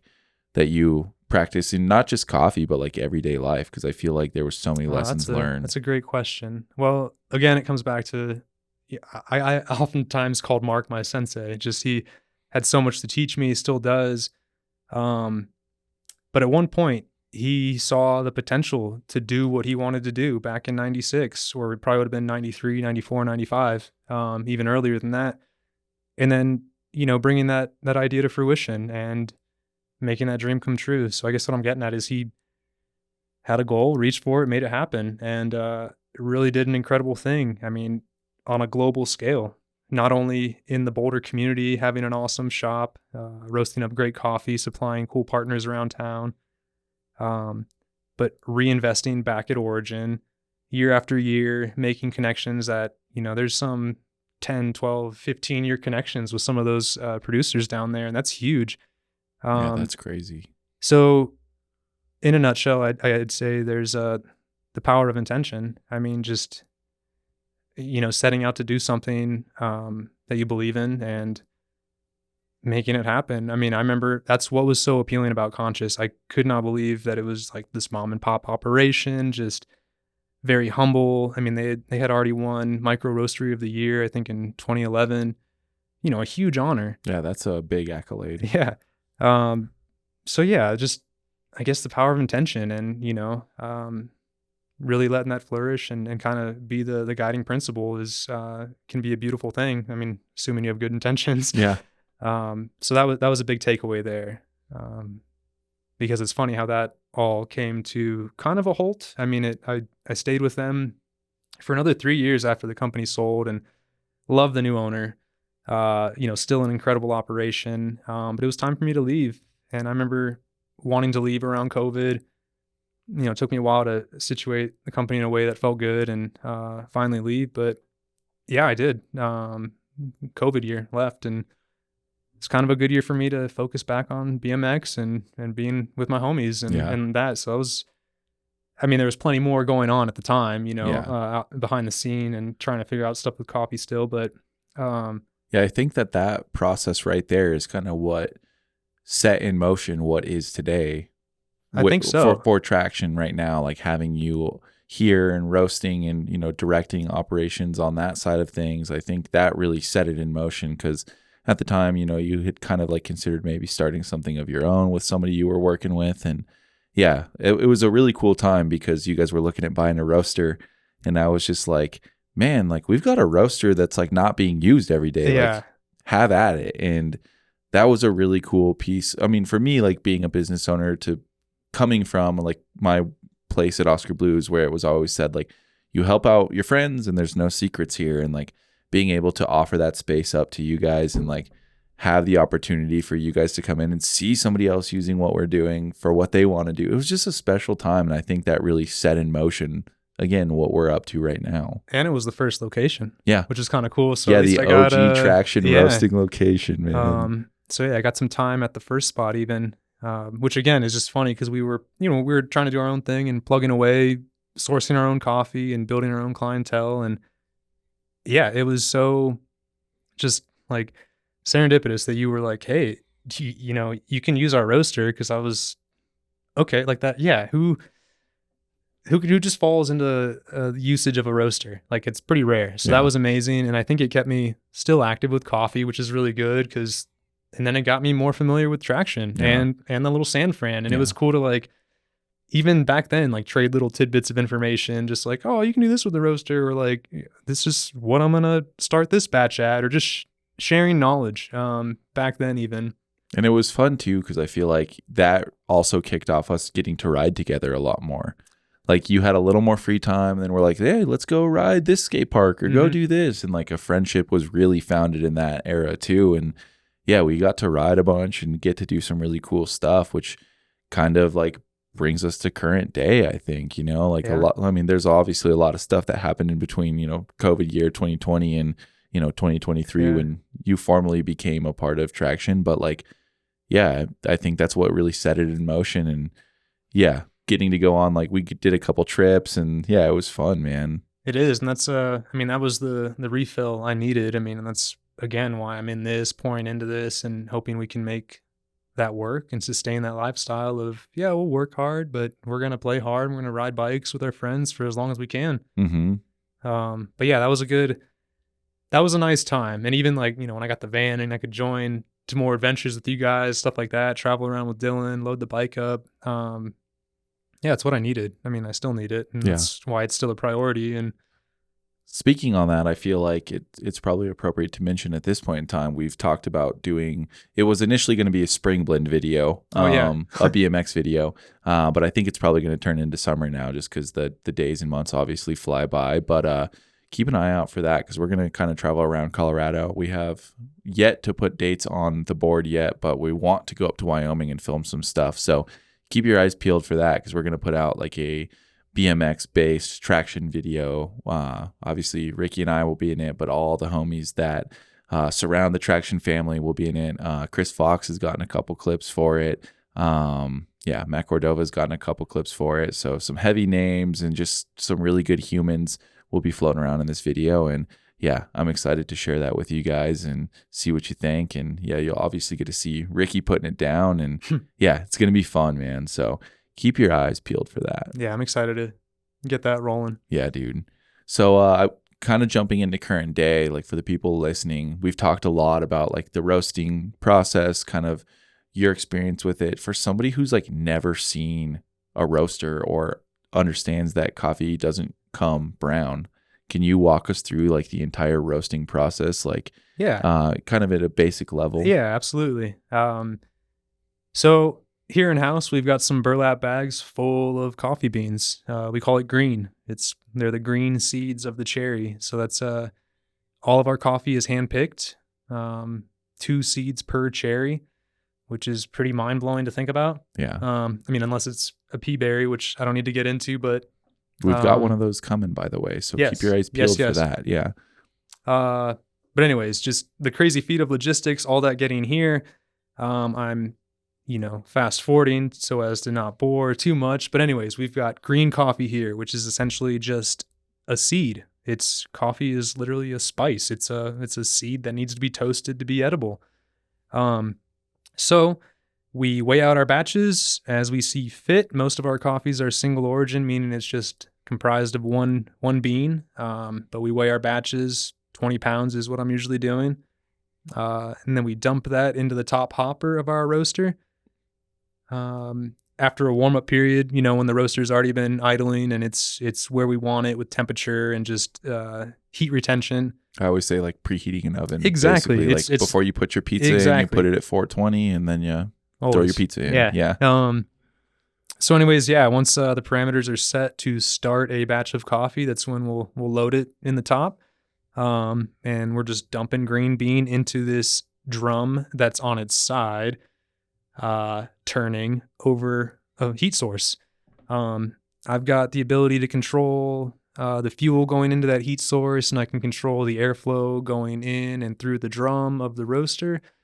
So with those abilities, I'm controlling the roast. I'm steering it. I'm hoping to hit parameters that I have mapped out and that I know of beforehand. And that's part of the cool software we have that maps everything out, and I can see real time data logging straight from the roaster onto this other screen, along with sensory perception. I'm looking through the sight glass. I'm looking at the beans change color. I'm listening to them. I'm smelling them periodically. There's a hole in the front faceplate of the roaster where a trier, it's kind of like a little, it's like a little scoop. A little scoop. I don't know what else to call it, but a handle with a scoop that you can check in on the beans while you're roasting. And when I get to the parameters that I want, I am emptying out the drum into the cooling tray, discharging the coffee to have it cool as fast as possible, and then it's ready for packaging. So most roasts are anywhere from 11 to 15 minutes, depending on my goal with the coffee. There's roast degrees we try to hit. There's flavors we try to bring out or accentuate with the roast process. That's it. I mean, it goes pretty deep, but I mean, we'll just call it a 15-minute set process of changing variables along the way and, essentially steering that batch of coffee to produce the results we know it can do. And whether that's staying consistent throughout the year or it's a new batch where it's like, what does this coffee have to offer? That's really, let's do a trial roast, Yep. So that's roasting. Yeah. In a nutshell. Yeah. The simple overview. And I love the fact that you kind of touch on like, using the machine to bring out the flavor that's in the coffee. And I think that's a question that we get a lot. It's like, how do you guys flavor the coffee? And there's never any flavor added except Right. for like if it was a snap chill can that's brewed and we're adding a flavor to that. But to the coffee beans themselves, we never add flavor. That's just all Ricky, like spending the time and profiling these coffees in a way that is accentuating or bringing out the natural flavor that's within that bean. So when you read tasting notes on a bag, that's all naturally occurring. Ricky's just doing the work to get them out of the coffee. And then when we're going through and tasting these coffees, he's coming up with those notes, and that's what you get to taste at home. So Yeah. I think that's a really cool thing to point out, just because when you're reading flavor notes on a bag and then you taste it and you're like, that does taste like lemon zest. And then you're curious how somebody flavored that. It's like, well, that's the cool thing about coffee. Like quality green coffee is going to yield these amazing flavors, especially when in the hands of an experienced roaster like yourself. Yeah. And so I've always had this take on roasting that's, my goal is to have minimal influence on the process or the roast or the beans. Cheyenne mentioned this earlier. I used harmony earlier, like harmonizing with your surroundings or your resources, your abilities, your machines. So I've always had this approach that it's the best that coffee's ever going to be is it's already as good as it's ever going to be. It's my job to, crack this puzzle, figure this out with heat and air manipulation to bring out those flavors. Because just as Mike said, it's not like we take this product, turn it brown, and then add all these fun flavors at the end so that we can enjoy it. It is as good as it's ever going to be before it even hits the roaster. So that's my goal, is to not have my influence on it. It truly is to just cater to that coffee and, persuade those notes out. And it's a really fun process when you have that approach, in my opinion. It's a nice merge of craft and science, because I am, it's live. I'm there. I need to be present. I need to be using my senses to gauge what's happening. And then I also have awesome real-time analytics giving me what's happening inside of the bean, inside of the roaster. So with all those things at my hands, it's nice to, just use them as I see fit, but to really just bring out the nuances of the coffee that are already there. It's a really fun thing. It's kind of like a sculptor approach. The figure is already in that block of granite. You just have to uncover it or let it out. And I really love that. I find it to be a humbling thing as a roaster, instead of just like, oh, look what I did to these coffees. It's like, look how I worked with these coffees. Look how I figured out how to use my machine with, this year's harvest of this Colombian coffee that has this moisture content. I can definitely nerd out. It goes deep, but it's, in a nutshell, for me, it's harmonizing with all those pieces and persuading those flavors out. It's keeps it a fun process for me when that's the case. Sure. So beautifully said. Yeah, I love the way that you just described that. That was beautiful. Well, go ahead. Sorry. Well, I'm curious because I feel like I don't have a good understanding of this. So maybe other people don't too. But when you have that green coffee bean, do you already know the flavors that you could possibly bring out? Because one of my favorite things is watching you taste anything, because you just like have this incredible palate, and I'll ask him every now and then, like, what do you taste in this? Yeah, I actually love when we riff on that. It's fun. Yes, because I don't have that. So anyways, yeah, what does that look like for the tasting profiles of that? You already know it, or you don't know it, or a little of both? That's Okay. a great question. So there's inherent nuances to certain regions, along with certain varietals or coffees. So let's take this other banger that we just got in that we will be releasing soon. It's a Kenyan peaberry. We're excited about this one, by the way. Very excited. And this is why coffee's fun. This is a coffee I'm usually prone to not love or to reach for. However, when I saw it on an offering list, I was like, oh, that'd be a fun one for traction. We get it in here. Beautiful peaberry coffee. It roasts very nicely. But in the back of my mind, I'm thinking, all right, Kenyans often have, or East Africans often have, these inherent notes of grassiness, tomato, tannins, like notes I don't love, or sour acidity.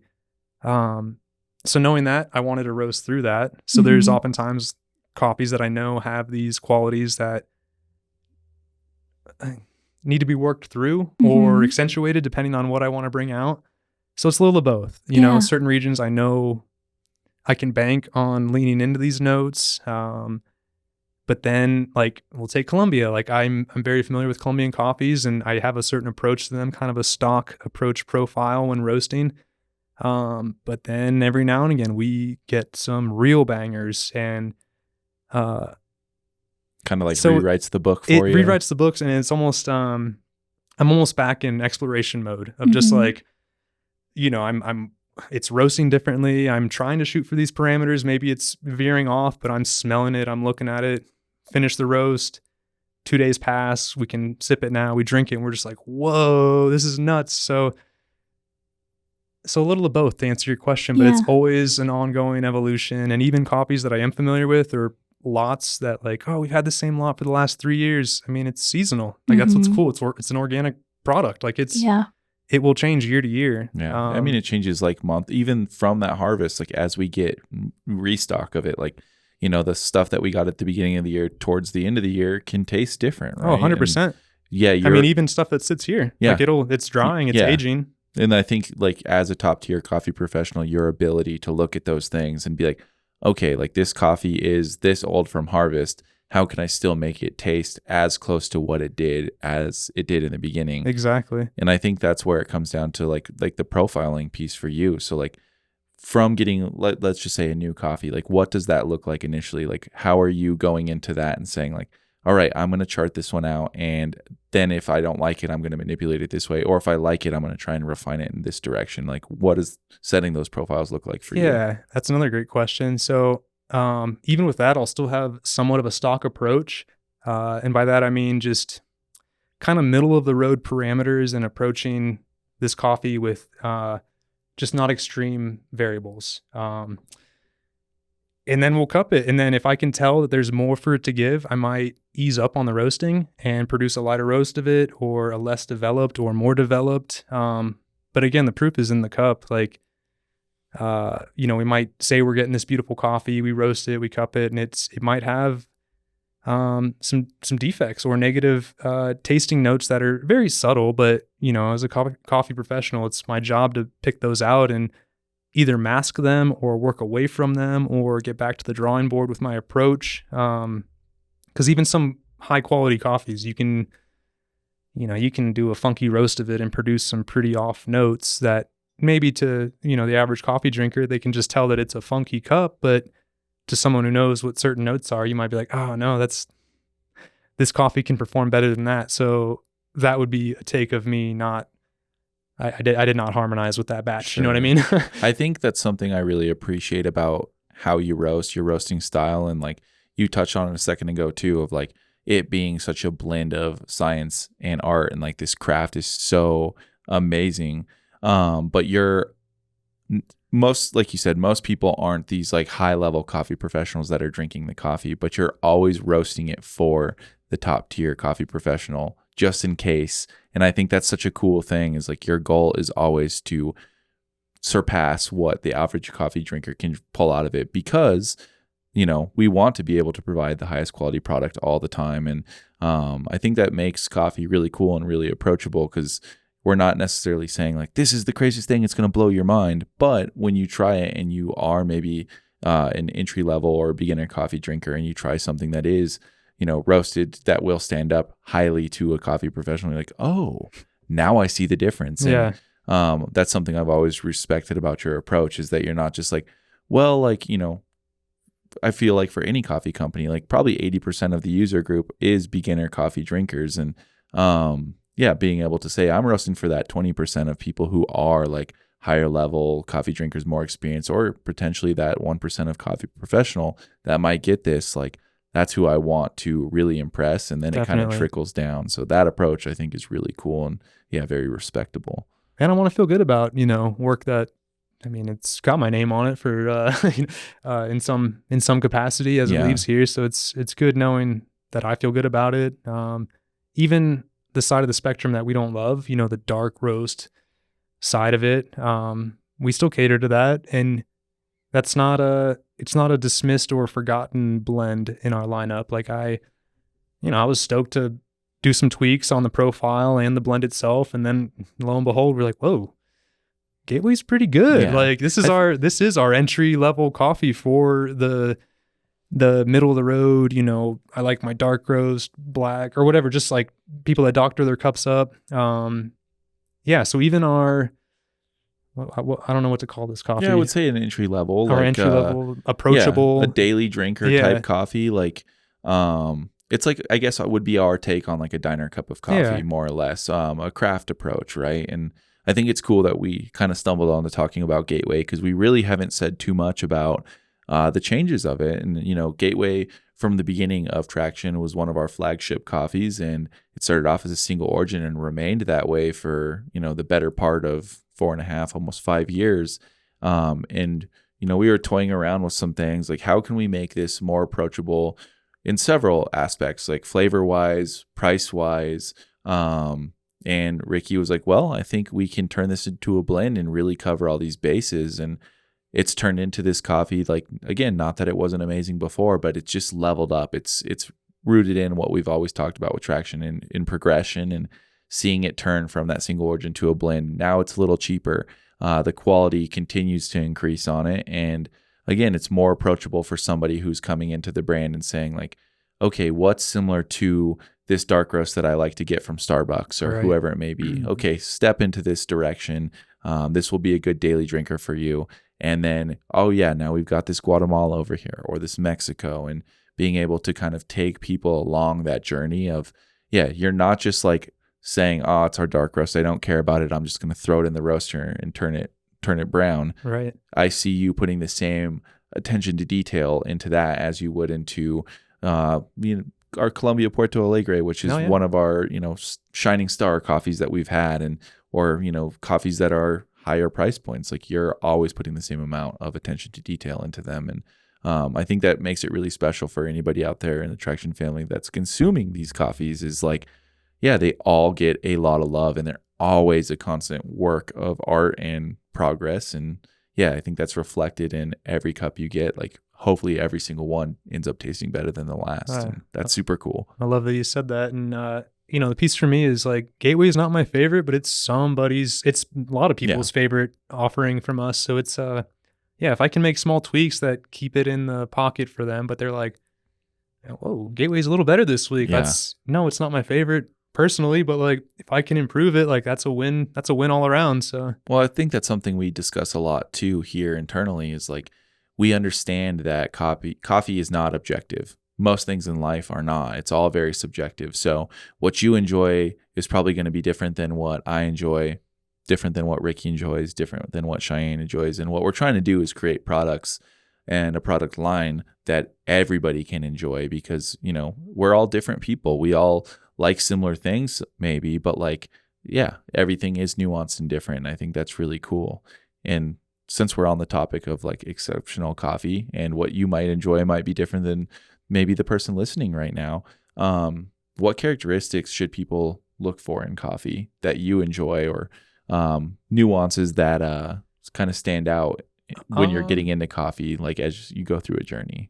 Yeah, I feel like there's that question's got a few levels to it. I definitely prioritize being intentional with the buying. So, I mean, oftentimes nowadays roasteries are transparent enough to let you know about their trade models or where they're sourcing coffee, how much they're paying for it, things like that. So that's definitely a driving piece. I want to know that the company is just responsible on some level, if not all of them, you know, with ethical sourcing and just treating their own employees properly, and you know, proper wages down the chain.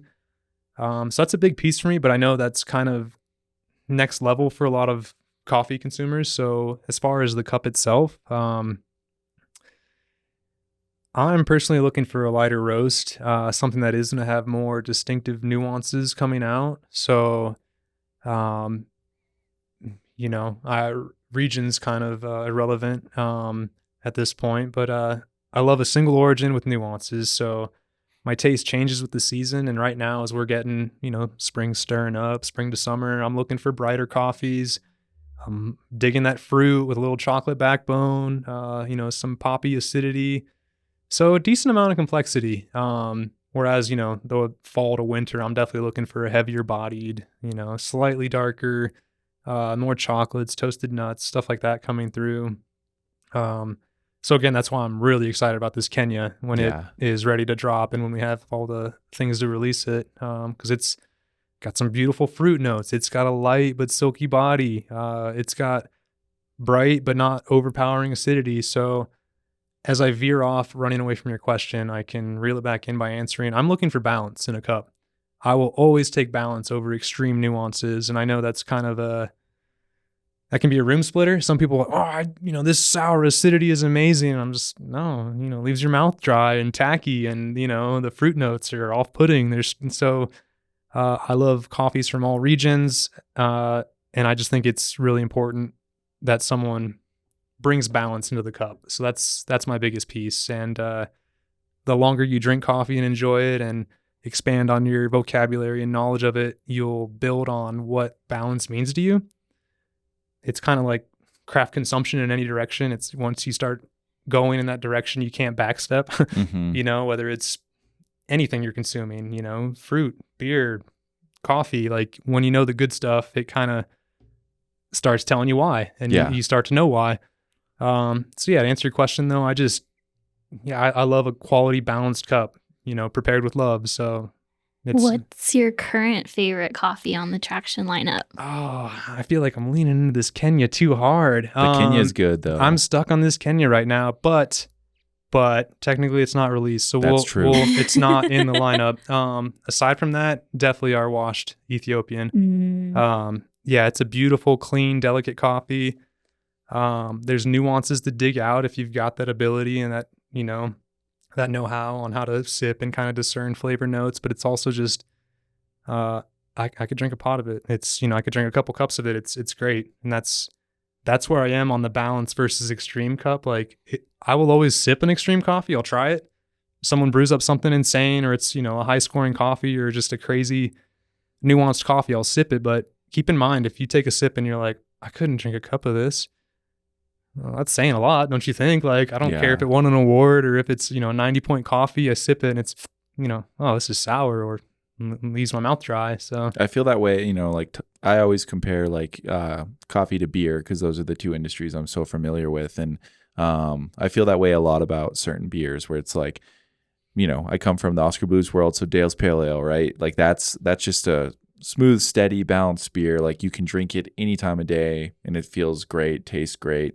But then you go to a brewery that has this crazy sour and I'm like, yeah, I could drink 4 ounces of that. Right. It doesn't mean it's any better or any worse, but it's just a lot. Mm-hmm. So I think that's a really good point to make there. And I love too that you touched on the seasonality of stuff too. Like as it gets warmer, you're looking for brighter. As it's colder, you're looking for more chocolatey, toasted notes. Mm-hmm. And I think that's where our seasonal rotating coffees like spring blend and summer blends. Yeah, that's where we can play into it a lot. Yeah, and it's been cool. Again, progression is a big thing for us. So watching you really level up what those things are, and our spring blend right now I think is a prime example of that. I think people who are experienced drinkers can pick that coffee up. They're going to love it. But if you're just getting into the realm of specialty coffee, picking up a bag of spring blend is such a good way to be like, oh man, I do see what you're talking about. It does have these characteristics of spring. It does have these light floral notes, and it is nuanced enough that you can pick up on it, but it's not going to be too offensive. Mm-hmm. So that's where I think our blends really come in and shine. And I guess that's a good segue to talk about blends for you. Do you like producing blends or do you prefer single origins? And what's the trade-off for you, I guess? I love the balance we have here. Mostly a single origin lineup, but I do really love getting to play into the seasons, especially. And what I just described is literally how I'm, forecasting these coffees ahead, or, as we came out of winter, I'm looking at spring blend. It's like, well, something with some bright acidity and fruit notes. And I want to contrast each season too. I don't just want it to be like a negligible, can barely notice. It's my time to have fun for, a season and play into it. Maybe work on some coffees that aren't a single right now, but I can release in a blend that's paired with something that really accentuates it. I I like that too. Like, yeah, we get to kind of prototype stuff around a little Yeah. bit to be like, this is going to fit really well as a component to this blend as you're kind of molding it and perfecting it to become that single origin standalone coffee. And yeah, it's cool that process to see it develop along the way where it's like, again, it's a constant state of progression. Definitely. And then when those coffees do come out of single origin, like, oh, cool. Now I can understand that component of that blend and why it tasted that way. And I think that's a cool thing. And maybe something we should do down the road of we'll make a blend and then we'll sell the two single origins on either side so you can pick apart. I think that'd be awesome. I've never really considered that before. I'm going to make a note of that right now. But that could be something really cool for, as people want to, progress their love of coffee and their knowledge of coffee to be able to kind of pick things apart. And yeah, so if that's something you guys want to see, let us know. I think that'd be cool. That would be fun. Little education on the purchase too, just because it'd be sick to see what each single is offering to the blend. But no, I definitely enjoy roasting single origins far more. It's just such a stronger connection to that origin and to the process, happening in the roaster. I like that we have minimal blends because the ones that we do have, I think, are filling a void in the lineup. As opposed to just having a full spectrum of blends, it kind of gets redundant. And honestly, there's not too much variance in between if you've just got, every degree of the spectrum in blends. So I love that we have, stable, which is, again, another segue into, or kind of like a stepping stone. It's like gateway.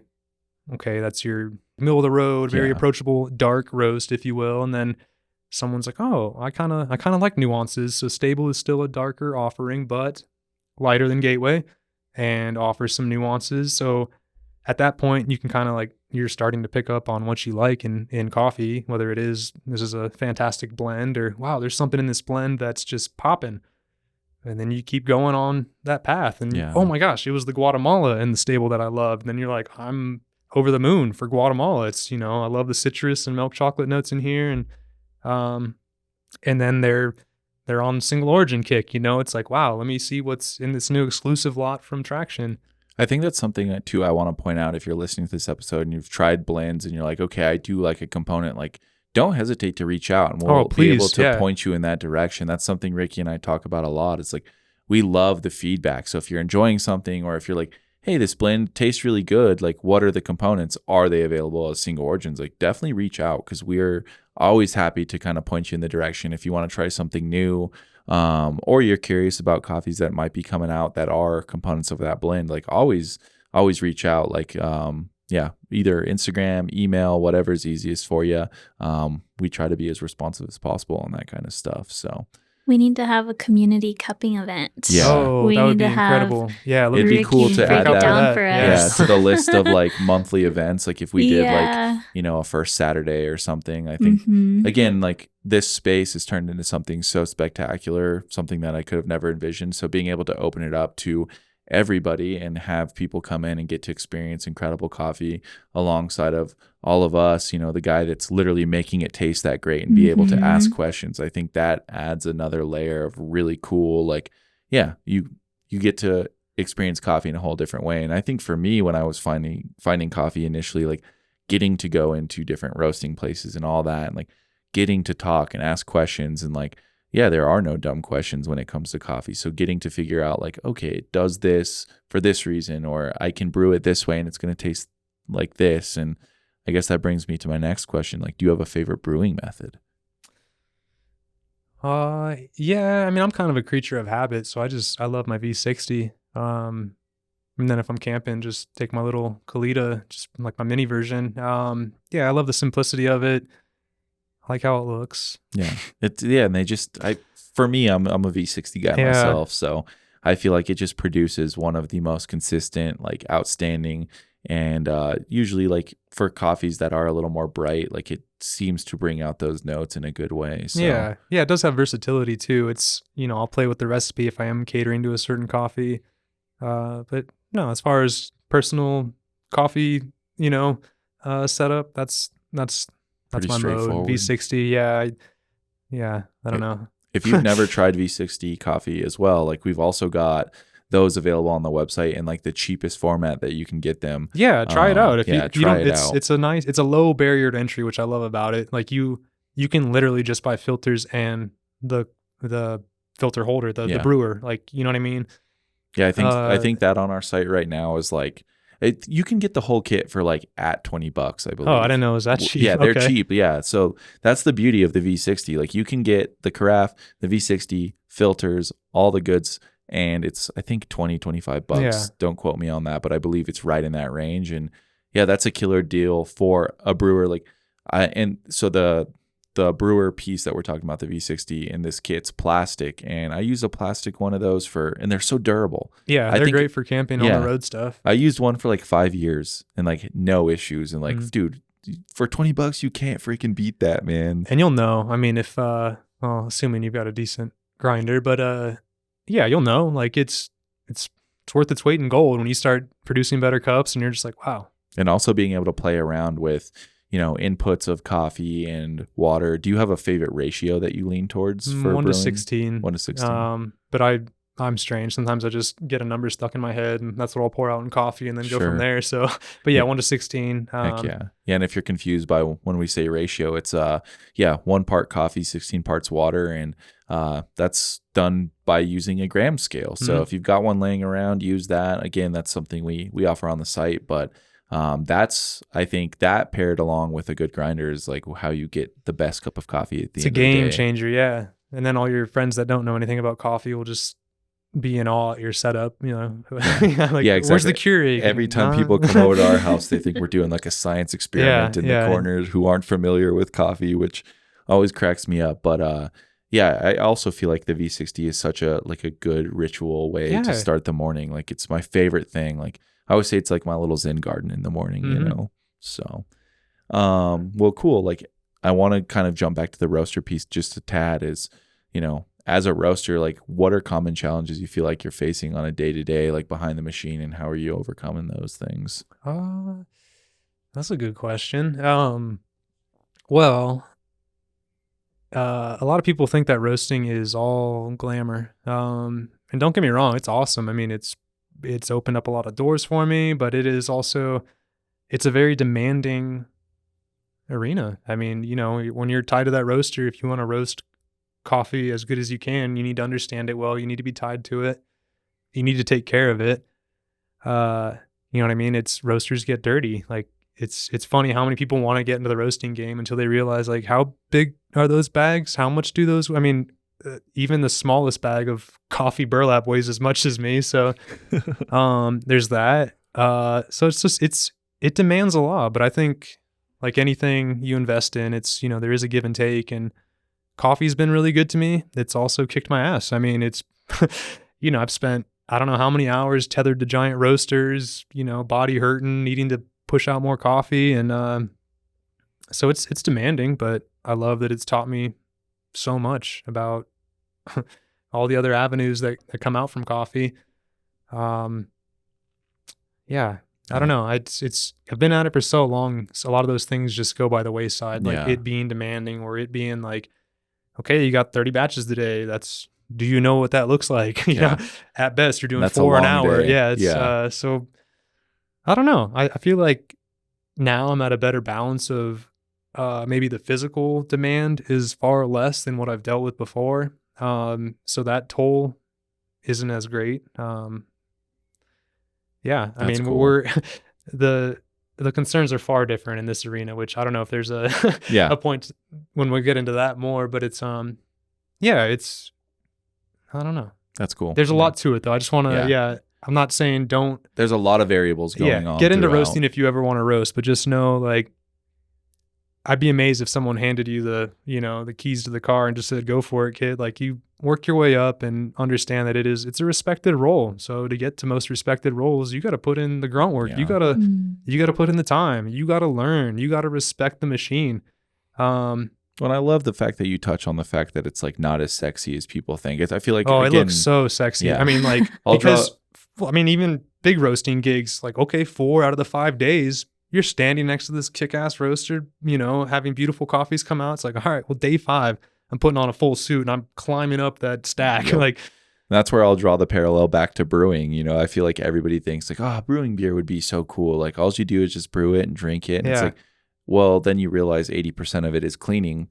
Exactly. A lot of cleaning. Yeah, it's not sexy. You know, it's hard work. And yeah, when you're tearing down a roaster and cleaning it and you're like elbow deep in just like coffee chaff and you're just like, this is the worst. Oh like, yeah. I mean, eyes caked full of soot, stuff in your ears, you're breathing it in. It's but I'm still here. I'm still doing it. Like I love that part. I just feel like it's yeah, you both gotta earn some respect for and towards each other.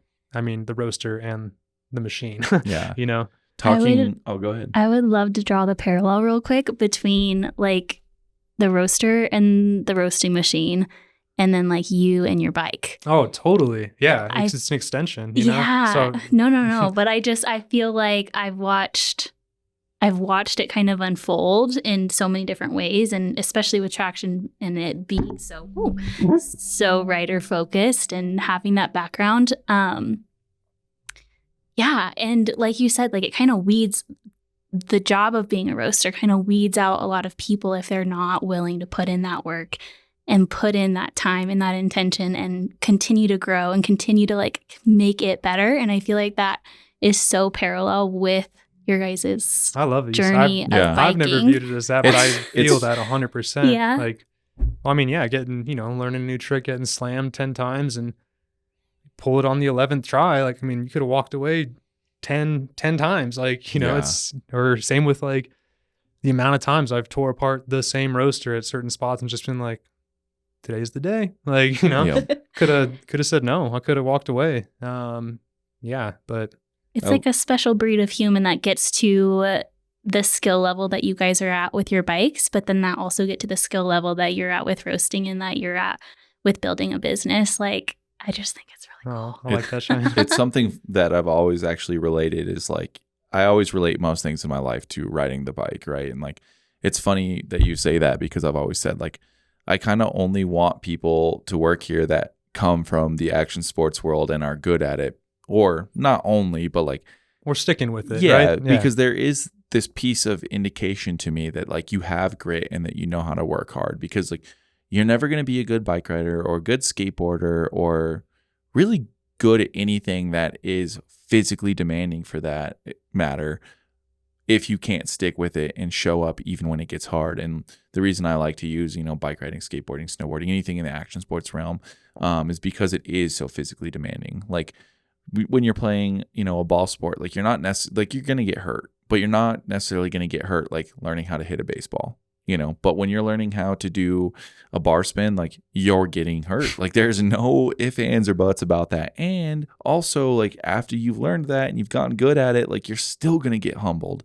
So I think I love drawing those parallels into saying like, well, I know that people who are actively doing those things or have actively gotten to a certain level of skill, they're going to be valuable in these sorts of arenas. And I think that's a cool thing to say, like, yeah, those things do coincide with one another. Cause like, yeah, when you have those big days standing behind the roaster, it's the same thing as learning a trick. You're like, this is going to be this is going to suck, but the work is there and it has to get done. And here we go. Yeah. And I think that is a really cool thing. So yeah, identifying those people is pretty key. And yeah, I have a lot of respect for people who continue to show up in any realm that is hard and physically demanding and also mentally demanding. And yeah, it's hard work to do, man. So I think that kind of leads me into my next thing that, in a world that is like so fast paced, how does the slow, like deliberate process of coffee roasting work for you? Like, do you see it being like a counterbalance or like a form of sanctuary to get away from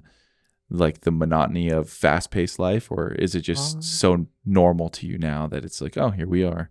I mean, the beauty in roasting for me is I can find those moments in the process, kind of like if you're riding, you're ripping a bowl every time you're airing or doing a trick. I'd be surprised if your mind was elsewhere during those moments. So it's kind of, when you're doing something, a craft or a hobby or an activity that can, root you in the present.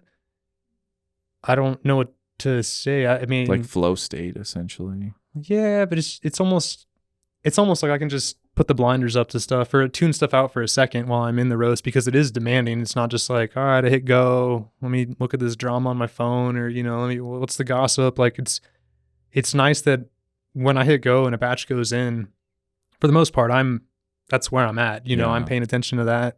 But to be honest, no, it kind of, I'd say like because it is such a like, go, turn around, load another, roast it. I don't know if that alleviates any of like the hustle and bustle for That's me fair. of the outside world. No, I'd say just the other parts of coffee that I can lean into or find comfort in, they offer that. So, Heck yeah. whether that's just, brewing a cup or better yet, cupping, just when it's really like digging in with an analytical state to, discern something that's kind of tuning out the outside world, which, that can be a nice moment, especially when you're wrapped up in something intentional, not just for the sake of like turning off, Sure. Yeah. I don't know what overlap I'm trying to encompass other than saying, that intention follows through. So Yeah. I think happy people produce better tasting coffee. Mm-hmm. Yeah. I agree. And I think our coffee tastes incredible right now. Yeah. So Heck yeah. Well, now that we're talking about happy people roasting coffee, for somebody looking to get into roasting coffee, what steps would you suggest they take? Be interested in anything coffee. Yeah. Whether that's talking to your barista at the shop, asking them how they pulled that this morning. If there's a packaging gig that opens up, interest and passion really open doors. So I'd be amazed, and congrats to anyone out there that does fall into a roasting gig without having to, kind of meander through some other things before figuring out, their path. But the amount of people I've known and met in coffee that have started on one end and worked their way up or zigzagged or, changed trajectory entirely, but still work in coffee, it's incredible. So, I've met roasters that have turned, shop owners, or baristas that are turned green buyers. I'd say if you really want to get into roasting, pick up all that you can around coffee, even if that is, okay, maybe you don't like the service industry or you don't want to be a barista, but I guarantee you're going to learn more about coffee being around coffee. So, just, you never know what might open a door. So if you're trying to get into coffee, really just lean into any opening. Seriously. I'm in coffee because I worked one of the least appealing jobs in tea that this whole company offered. Yeah. And So, you've reached like the pinnacle of roasting, not to toot my own horn, but I'm very grateful for the path and, the knowledge that I do harbor now, and, the potential that means for us, and, other ventures are helping other people along the way. So and I never would have thought this. Yeah. Never. Even when I was at Allegro for those, first 3 years, wondering what I'm doing and just plugging along, never did I think I'd be touching the roaster, or let alone like, working at a spot where I have a hand in sourcing the coffee, crafting the profiles, deciding on tasting notes. That's a great question. If you're looking to get into coffee, don't be too stingy about what door is going to get you there, just, or even production. Start working in production. I mean, same thing with beer. Like there's overlap in there, and it's an interesting network. So meet people and just learn everything you can along the way. Yep. I love that, man. And I love the fact that you like resonated on your journey too, and saying like you went into it unintentionally and you were just like, I'm going to do the best I can at this job. But if you do go into this saying, I want to become that thing, and you go into it intentionally minded and you're soaking up, like you're going to fast track that, And I think, it's cool to see how much ground you've covered in that amount of time. And like you developed that intention along the way, but you didn't go into it thinking of that. So exactly what you just said, like knock on a few doors, pull on a few doors, see where you can get in where you can fit in. And before you know it, if you're going into that intentionally minded, like you will find a career that you love in coffee if that's what you want to do. So thanks for that. Oh, of course. And another good piece is, I think just try to become a master of everything around you. Or, I don't really love the word master, but just like stay in that student spot of like always soaking be it practicing. up. I can't imagine there ever being a position somewhere where your higher up is like, I don't want you to know that, or, stay in your lane, but you can stay in your lane and still learn everything about your lane. And I think that's important. Like even just, okay, how do they like this place swept? Where do they keep stuff? Yeah. Like, I think that's an important thing to touch on too, is like, yeah, stay in your lane, but like learn how your work affects other lanes and how other lanes affect yours, and like being aware of that is not going to do anything but hurt you. And not even if you want to be in coffee, but any sort of career role, like understanding the entire process of something is very freaking valuable. Not just to your career, but to your life as a whole, right? Like understanding like supply chain, for example, like you start to understand why things cost the way they do, why people do the things that they do in terms of a business. Like, yeah, start, digging in a little deeper outside of the thing that you do every single day. Not only be good at that, but like be perceptive to what's going on around you. And yeah, you'll see your career flourish, like your networks flourish, like so many different things. I think and your skill set. I mean, your skills will grow when that wasn't even asked of you. And that's just an added bonus. So even if you're at some dead end job or you don't like the crew, like I guarantee there's still something, even if it's like the rudiments, like just become the best at it. Yeah. Like, holy shit. Like I can tell so-and-so, swept and mop. And even if it's just like a whatever role, it's coming back to, it's not what you do, it's how you do it. Yep. So I'm grabbing that mop bucket. I'm going to do it with a smile and place is going to be spotless, like do your best. Like it really doesn't matter. And it doesn't put you above the roaster. Yeah. So like, I don't know. I like that. So Mike and I, we're, three of us, like, husband and wife owners and you got me, but we're not above doing the nitty gritty. And, it's happened here. It's, heater's gone out. There's been floods. There's been I'll tell the fun story. We're the ones to call. We were here. We were having a party here one night and our bathroom toilet flooded and we were all, me, Cheyenne, and Ricky all jumped in. Ricky's in there, like mopping up, like we're finding towels, like, and there's 80 people in the building, and we're like the only ones that are supposed to jump in, but like that's we it doesn't stop, is what I'm trying to say. Like, just because Ricky is the man that's making the coffee taste great and sourcing incredible coffee, and I'm the business owner, Cheyenne's the business owner, like. It doesn't stop. It doesn't mean that we just get to look the other way, and nor would I ever want to. That's not fun, Yeah, like if we had somebody on staff that was like a mechanical person to fix that kind of stuff, and that stuff went down, like I would be more than happy to jump in head first, because like I love to know what all facets of the business are doing, and that kind of just again, how you do anything is how you do everything. So that's an all-encompassing thing in life. Like if you see somebody that needs help and you can lend a hand, fucking lend a hand, because definitely you're going to feel better at the end of the day by doing that. And hey, you might make a friend out of that deal. So I love that sentiment, man. It's super cool. So we've covered a lot of ground so far, and I guess I'm just curious, like what's your big focus here next, and what are we going to start moving the ball forward on? We've talked a lot about, the quality aspect, and what are your next big goals, I think, moving forward from this? Next big goals. Well, and I'm still acclimating. So it's, I've really leaned into the traction thing, as you guys know. I've moved to Longmont. I'm doing what I need to do to be able to just keep showing up here. So my goal is to really just acclimate, to find my groove here. It's, and with that, I mean, being able to exercise more of my skills. So bringing that quality level up. And I love that you threw out community cuppings. I would love to get back to my frequent and routine cuppings, just to really be able to dig in on our offerings. Aside from that, in-house, I'm stoked for the events we hold. I want more jams at Boulder and Sandstone. I'm always just amazed at the turnout of friends and family that comes out, and pros from visiting states or countries. And I want more of that. That's so I'm hoping we can get some good jams going this year.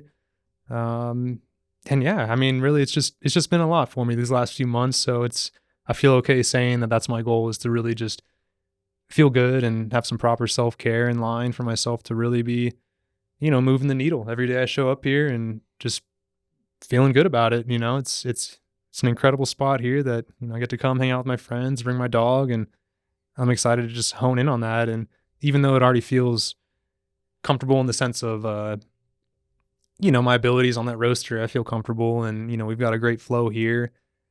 I'm excited for that to just really flourish here in Longmont. I mean, I'm proud of us producing a product here in Longmont, and I want to see it on more shelves. I want to be able to arc on it with more people. When I'm wearing a Traction shirt, and I just had a cup at so and so, and I just bought a bag of your beans, and this is what I thought of them. Like I'm looking forward to that. So that'll be great to be just to having Traction more integrated in the Longmont community, because it is, I mean, it's a very rich Longmont based,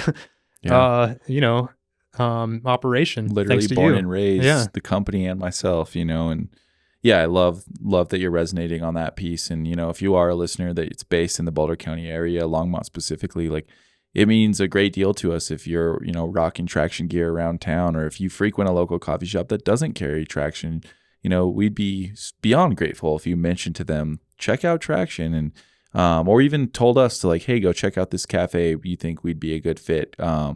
I think that's how the most genuine and organic things really do happen. And we're looking for partners that are, trying to move the needle with us and do really great things. And ultimately, we would love to love to own the Longmont community. And we live and breathe this place. And I would say the same thing. I'm looking forward to integrating more here. And we've been very fortunate to kind of build the business backwards and have this international online presence, but we love our home and we want to have more representation in this area. So again, if you're listening and you feel like you want to share the love a little bit with another business owner, or your favorite barista at your cafe, let them know about Traction. We greatly appreciate that. So I guess with that being said, is there anything else you feel like we should cover? I feel like we've covered a lot of ground here. We've covered a lot of ground. No, I'm excited for what's ahead with Traction and all of us and everyone else involved. Yeah, we just got to keep pushing forward with it. And it's nice though to pause and look back. And I mean, since I've been on, acquiring the roaster, that's been a huge, that's something to celebrate. That's amazing. And also just stuff unfolding ahead. So it's, good stuff ahead. That's all I want to say. It's, patience is key, I think. I think, like you said, looking back is very important. And most days I sit down and I'm like, man, I feel like we're not doing all of these things. And then I look out there and I'm like, we've done a lot, especially like seeing that Facebook memory I was talking about 1 year ago, like this whole room torn apart, nothing in here. And I'm like, man, that feels like it was a decade ago, when I really think about that. And so the amount of ground we've covered in a year, and, when you're in it, it doesn't feel like you're doing enough and nothing's changing. But you look back and you're like, holy smokes, man, like there's been a lot of change that's happened over the last year, over the last 2 years, over the last 6 years for that matter. And very grateful for the team we have here, for the amazing people surrounding us. Again, like, none of it would be possible without the people who are part of Traction family, and our group of friends that are so grateful and generous to lend their time and help out where we need it. And looking forward to more local events and doing cool stuff. So I think that's about all we got for this one, man. I appreciate you, man. Like, thank you so much for, again, helping realize the vision and pouring in the skill set that you have and continuing to move the needle on progression. And I'm looking forward to hopefully having another conversation like this, maybe a year down the road, and seeing all the waves we've made and really executing. We're meeting weekly and trying to just figure out, cool, how can we continue to make Traction as valuable to everybody in the Traction family as possible, and continue to bring people around that are going to enjoy not only the coffee but the events and everything else that we're fortunate enough to be able to offer through Traction, including this podcast. So we're really excited to get this thing kicked back off, podcast for that matter, and be on the lookout for bi-weekly episodes. And if you're listening to this right now, thank you so freaking much. This was absolutely a treat.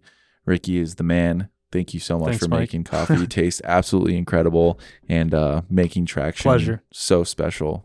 Again, moving the needle always. So, thank you, Cheyenne, for sitting in on this one, helping offer. You're a pleasure too, Cheyenne. Oh, thank you. You keep us in line, so that's always good. It would probably get a little wild around here if Cheyenne wasn't around keeping us in check. So, grateful for you as well. And I guess with that being said, thank you all so much, and we're going to wrap this one up. So if you're still listening, thank you so much. And if you're enjoying these episodes on YouTube, please like and subscribe. Let us know down below what your favorite coffee that you've ever had from us is. If you have coffee questions, definitely let us know. We're happy to answer them in the comments down below on this YouTube video or on Instagram or via email. And if you're listening to this podcast on Spotify, Apple, or Amazon, please leave us a review. It greatly helps get the word out and allows us to continue keep this project rolling.